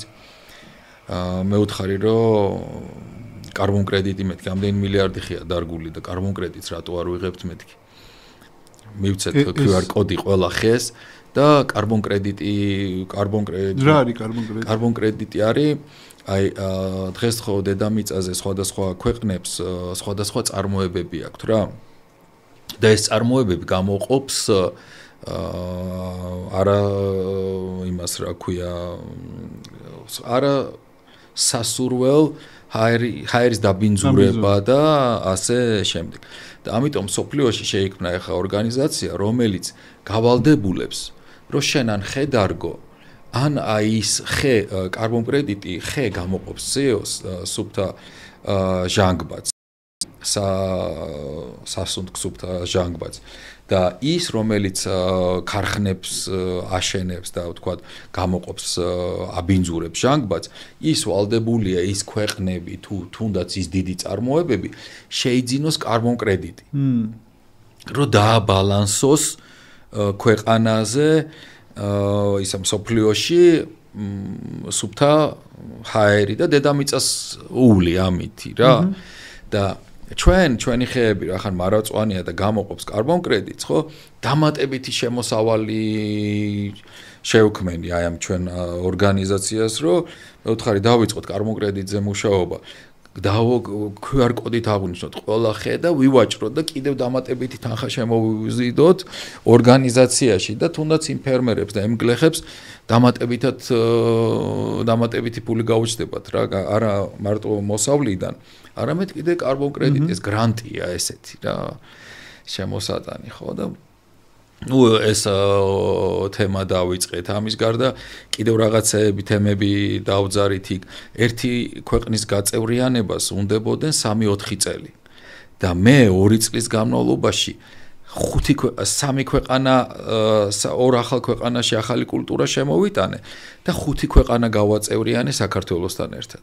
და გენერალური მდივანი ძახდა ვინ არის ეს ქართული ერთი მომიყვანეთ აქ გაგვაცანითო რა როგორი წარმატებული პერიოდი ქონდა რა თქმა უნდა დაჯილდოება მივიღეთ, ოქროს ხე მივიღეთ, ძალიან ბევრი რაღაცეები და დღემდე აქტიური წევრები ვართ ჩვენ ამ ორგანიზაციის ყველგან წელიწადში ერთხელ სადაც ხდება ასამბლეა ყველგან ჩართული ვართ ფასების გზდა თქვენ იცით ამ ბოლო დროს ძალიან გაიზარდა ზეთისხილის ფასები და იგივე დავაანონსე მე და შევქმნით ახალი ორგანიზაცია რომ 100 მილიონი ხე უნდა დამატებით დაირგოს და რა ვიცი ბევრი რაღაცას ასიკეთო საქმე გავაკეთეთ იქაც რო ვიყავით და ეხლაც ვაგრძელებთ ძალიან საინტერესო ნუ და ამ სფეროების და ამ დაკავებულობის ფონზე როგორ გამოგდის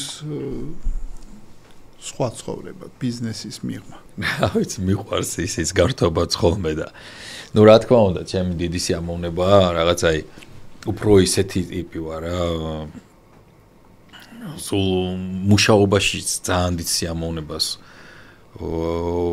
ვიჭერ და გრძნობ თავს აი შემიძლია ვთქვათ ვავდგე აი რო ვიწყებ სამუშაოს ხო ვთქვათ ვიღაცეებზე პასუხი გასაცემი დავალება მისაცემი რაღაცის დათვალიერება ხო საქმეში რო ხარ ჩართული თორე აი შtildeით რო გავიღვიძებ უკვე ჩემთვის кайფია რომ ესე ვთქვათ იმაში რა ქვია ჟარგონული სიტყვას გამოვიყენებ რომ საქმეს ვიწყებ და საქმეს ვაკეთებ რა აი იმაშიც უგრძნობ არა მარტო საქმეს და რა თქმა უნდა ხო ყველა საქმეს თავისი პრობლემები მოყვება ის გადაწყვიტე ის იქ რაღაცა ვერ იმანევას ისე ვერ გააკეთა ინერვიულე იქ რაღაცა მაგრამ თვითონ საქმის კეთება ჩემთვის სიამოვნება არის რა აი აქაც და ნუ ეხა რაღაცა უნდა მოუძებნოთ ყოველთვის დრო იმიტომ რომ არ შეიძლება მუდამ საქმის კეთება რა ორგანიზმი თუ და ტვინი თუ არ დაასვენე რითი ასვენებ ტვინს დასასვენებლად ზღვაზე წადი მთაზე წადი სიარული მიყვარს ფეხით ჰაიკინგი ცურავ ხოლმე და რა ვიცი ოჯახთან ერთად ბავშვებთან ერთად სიამოვნებს მშობლებთან ერთად წასვლა დასასვენებლად რაღაცა და რა როლი აქვს მეულე შენ ბიზნესში ანუ უბრალოდ ასე ვიტყოდი შენის გავლით ხო ბუნებრივია თუ რამე როლი აქვს თუ ეს გამიჯნული არა რა თქმა უნდა ჩემი მეო ძალიან მოწესრიგებული ქალბატონია რა აი ყველაფერი დაალაგებული სახში რომ მივა აი დაალაგებული დაწყრიალებული ყველაფერი მხდება დაკეცილი რაღაცა იმას ვერ მიაგდებ ისე რა რომ რაღაცას რო ესე რო არადებს აიღებს უცებ დაკეცავს ისე ხო პერფექციონისტი ხო დაკეცავს დადებს ისე და მე ვფიქრობ რომ ამა რა თქმა უნდა დიდი როლი ითამაშა ჩემ ბიზნესშიც და ჩემ განვითარებაშიც ალბათ იმიტომ რომ ეს არის ყველაფერი რო დაალაგებული და წესიურად ხდება უკვე შენს სახში რო დაალაგებული გაქვს საკითხი და რაც თემები გარეთაც უფრო ადვილად ალაგებ რა ანუ შეიძლება ითქვას დისციპლინის კონტრიბუტორია შენთვის მე როგორი ტიპი ვარ იცი მე არ მიყვარს დაგვიანება რა აი სადმე რო ვიგვიანებ ისე განვიცდი რომ აი ვერ აგიხსნერ და მიყვარს ძალიან ყველაფერი თავის დროზე და ევროპაში 17 წელმა იმოქმედა მაინც როგორც ხვდები ხო და ნუ ქალები ხო იცი მაინც რაღაც სადმე რომ მივდივართ აი რო ველოდები და იქ რო ვაგვიანებ აი ამაზე ძალიან ბრაზდები იმ საკითხში ძალიან მაგარია ამ საკითხში ცოტა ისე რა ქვია უჭირს მე ვცდილობ ეს დავალაგო ვთქვათ როგორც ის მაგრამ ნუ რა თქმა უნდა ეხა ჩვენ 30 წელი გვისრულდება უკვე საიუბილეო რაც ერთად ვართ რა ჩემი სამი შვილის დედა და ძალიან მიყვარს რა თქმა უნდა და რამდენი არის შვილები 28 გახდა დათუნა 21-ის არის მარი და 13-ის არის თინათინი გინდა რომ შენ ეს ბიზნესი გააგრძელონ შენ მაშვილებმა ხო აბარა აუცილებლად და გერბიც გააგრძელონ მაგათმა და მათ უნდათ კი უნდათ ალბათ რა რატომაც არ უნდათ თუ არა რაც უნდა ის გააკეთონ მე არა მაქვს ხა პრობლემა მაგრამ მიხარია რომ რაღაც დაინტერესებულები არიან ჩართული არიან იცი მაინტერესებს და თუნდაც სხვაგანაც იმუშავა ვთქვა სანამ ამერიკიდან დაბრუნდებოდა საქართველოში დასრულა ხო სწავლა კი რაღაც ფილიპსის კომპანიაში იმუშავა ორგანიზაციაში ხო და კიდევ რაღაცა ფონდში იმუშავა რა იქ მაგრამ დაბრუნდა და ეხა საქართველოში family business-ში არის და ბევრი რაღაცეები შეცვალა ძალიან ისე თავიდან მე ვერ უგებდი რა და ვეუბნებოდი წადი მეთქი ეხა ჩვენ ამერიკაში იქ რაღაცა ისე არის და აქ სხვა წესია და რაღაცა მაგრამ მე რო უფრო ყურადღებით მოусმინე მართალი იყო ბევრ რაღაცეებში და ბევრ რაღაცეები დაალაგა და ნუ კომპანიამ უფრო მეც მიაღწია უკვე იმ მეთოდით და მარიამიც ძალიან მაგარი გოგოა მარკეტინგი, სეილები, რაღაცები ჰოლანდიაში ისწავლა, მე ლონდონში აიღო master degree იქ არის და ძალიან სწორი გადაწყვეტილებებია უკვე ხედავ რომ აქვთ ამათ სურვილი მე ჩემი ოფერი გაუკეთე და თუ უკეთესი იპოვნიან იქ იმუშაონ შვენიერია. ჩვენ გვიყურებს ახლა შეიძლება სტუდენტები, რომელიც ჯერ ვერ გადაწყვიტეს რა პროფესია შეიძინონ, ან ბიზნესი დაიწყონ, არ დაიწყონ. შეიძლება ბევრი პროფესიონალია, რომელიც რაღაც მენეჯერულ პოზიციაზე არის უკვე, მაგრამ ჯერ არ გაუბედია. რას ეთყოდი ადამიანებს, რომელიც ფიქრობენ ბიზნესის გაკეთებაზე, მაგრამ ნუ რაღაცა მიზეზის გამო ფეხს ითრევენ. აუცილებლად დაისახონ მიზანი. აი მიზნის გარეშე ну წარმოიდგინეთ რა ქვია დაბნეულად სიარული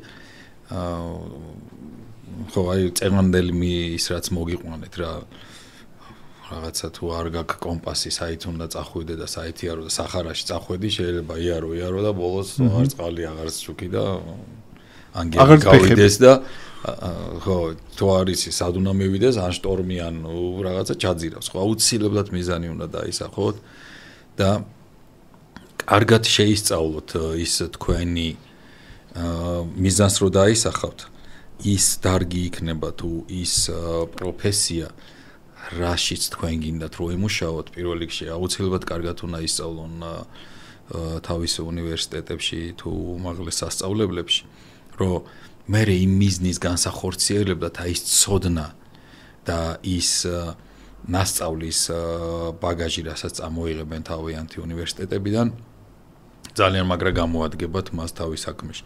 მიზანი დაისახონ და არ დაზოგონ თავის შრომა და ვინც იმას გეტყვით რომ ეს არ გამოვაო, არ დაუჯეროთ იმას რა.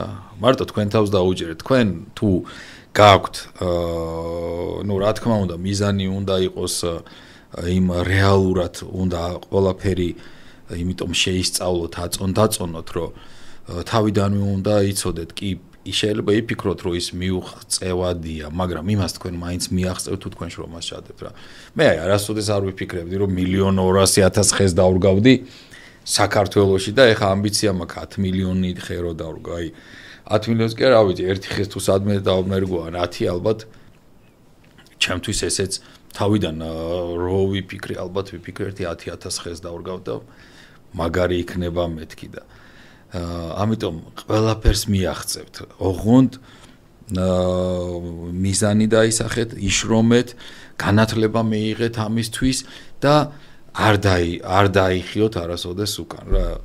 ამ თქვენ საქმეს აუცილებლად რეზულტატი მოყვება, თუ მას მიყვებით სწორედ, ისე პატიოსნებით, სწორი მიდგომით, სიმართლით, რა ვიცი, აი, კეთილი საქმეებით, ამ კეთილი ნებით, მაგრამ შეუპოვრათ წინ.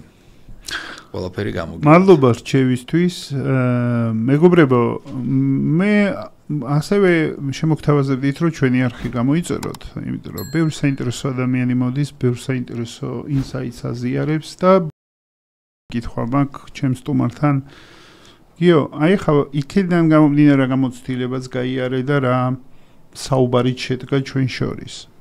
ვის საუბარს ისურვებდი რომ მოგესმინა ამ სტუდიაში? ვინ იქნება და შენთვის სასურველი სტუმარი, ვის ისტორიასაც შენ მოусმენდი? აი როგორც მსმენელი, აი ჩემთვის საინტერესო იქნებოდა ამ კაცს მოსმენა, ან ქალის.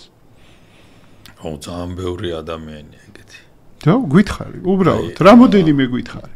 ვინც მოგდის თავში. ძალიან ბევრი ადამიანია ნამდვილად ისეთი, ვინც რაღაცა გარკვეულ სფეროში და გარკვეულ თემებში რაღაცა წარმატებას მიაღწია და ძალიან საინტერესო მსმენელია. ოკეი. მადლობა დიდი. ჩამოგითვლით, მაგრამ მე ვისაც სიამოვნებით მოვუსმენდი. აი შევის მოვუსმენდი. მამარდაშვილს მოვუსმენდი. ხო. რომელიც ესეც ძალიან მაგარია ჩვენი ფეგურტელი მეკარი, მაგრამ მე დიდ მამარდაშვილს. შენ ისე უბრუნდები იმ ლექციას, ფილოსოფიის ლექციას, სადაც მაინც იდეალისტ ხო მესმის, მაგარი კაი საუბარი იქნებოდა, მართლაც. მადლობა დიდი შენ სტუმრობისთვის, ამ დროის გამოყოფისთვის და შენი გერბის ისტორიის მოყოლისთვის. საბოლოო ჯამში ისე გამოვიდა 2 საათი ვისმენდი ამ გერბს, რაც აწერია, როგორ გაიშალა ეს ყველაფერი ცხოვრებაში. მადლობა თქვენ, მადლობა პირველ რიგში იმისთვის, რომ აი თქვენი ჩვენ ახლა ხო შრომელები მუშები შეიძლება რაღაც ვგავთ, მაგრამ თქვენი ხელშეწყობით და თვითონ მე ყველა ძალიან დიდ პატივს ვცემ ყველა ჟურნალისტს, ტელევიზიას, ყველა ადამიანს, პროდიუსერს, ვინც ამას ქმნის, რომ თქვენი გვერდში დგომით ჩვენ უფრო მეც ვახცევთ რა. თქვენი ახლა თავიდან ყოველთვის არ ვაძლევდი ინტერვიუს, ვიმალებოდი არ მეცალა რა დროს მეთქი ინტერვიუ ამდენი საქმეა გასაკეთებელი და ყოველთვის ვიცდენდი რა ამ მიწვევას თუ ამ პატიჟებას. მაგრამ მე ერთ-ერთმა ჩემმა მეგობარმა მითხრა რომ კაი საქმეს კაი გამგონიც უნდაო და კაი მითქმელიც უნდაო და უნდაო გააკეთო ესო ხო გინდაო რომ ეს დარგი განვითარდეს ხალხმა ხარი დაგიჭიროსო და მივხვდი რომ ეს მართლა რეალური, ამიტომ თქვენ ძალიან დიდი წვლილი გაქვთ ბიზნესის განვითარებაში და მადლობა თქვენ ამისთვის. მადლობა გუნდს, მხარდაჭერისთვის და მადლობა მაყურებელს და მოსმენისთვის და ყურადღებისთვის. მომავალ შეხვედრამდე დიდი მადლობა. მადლობა ყველას თქვენს.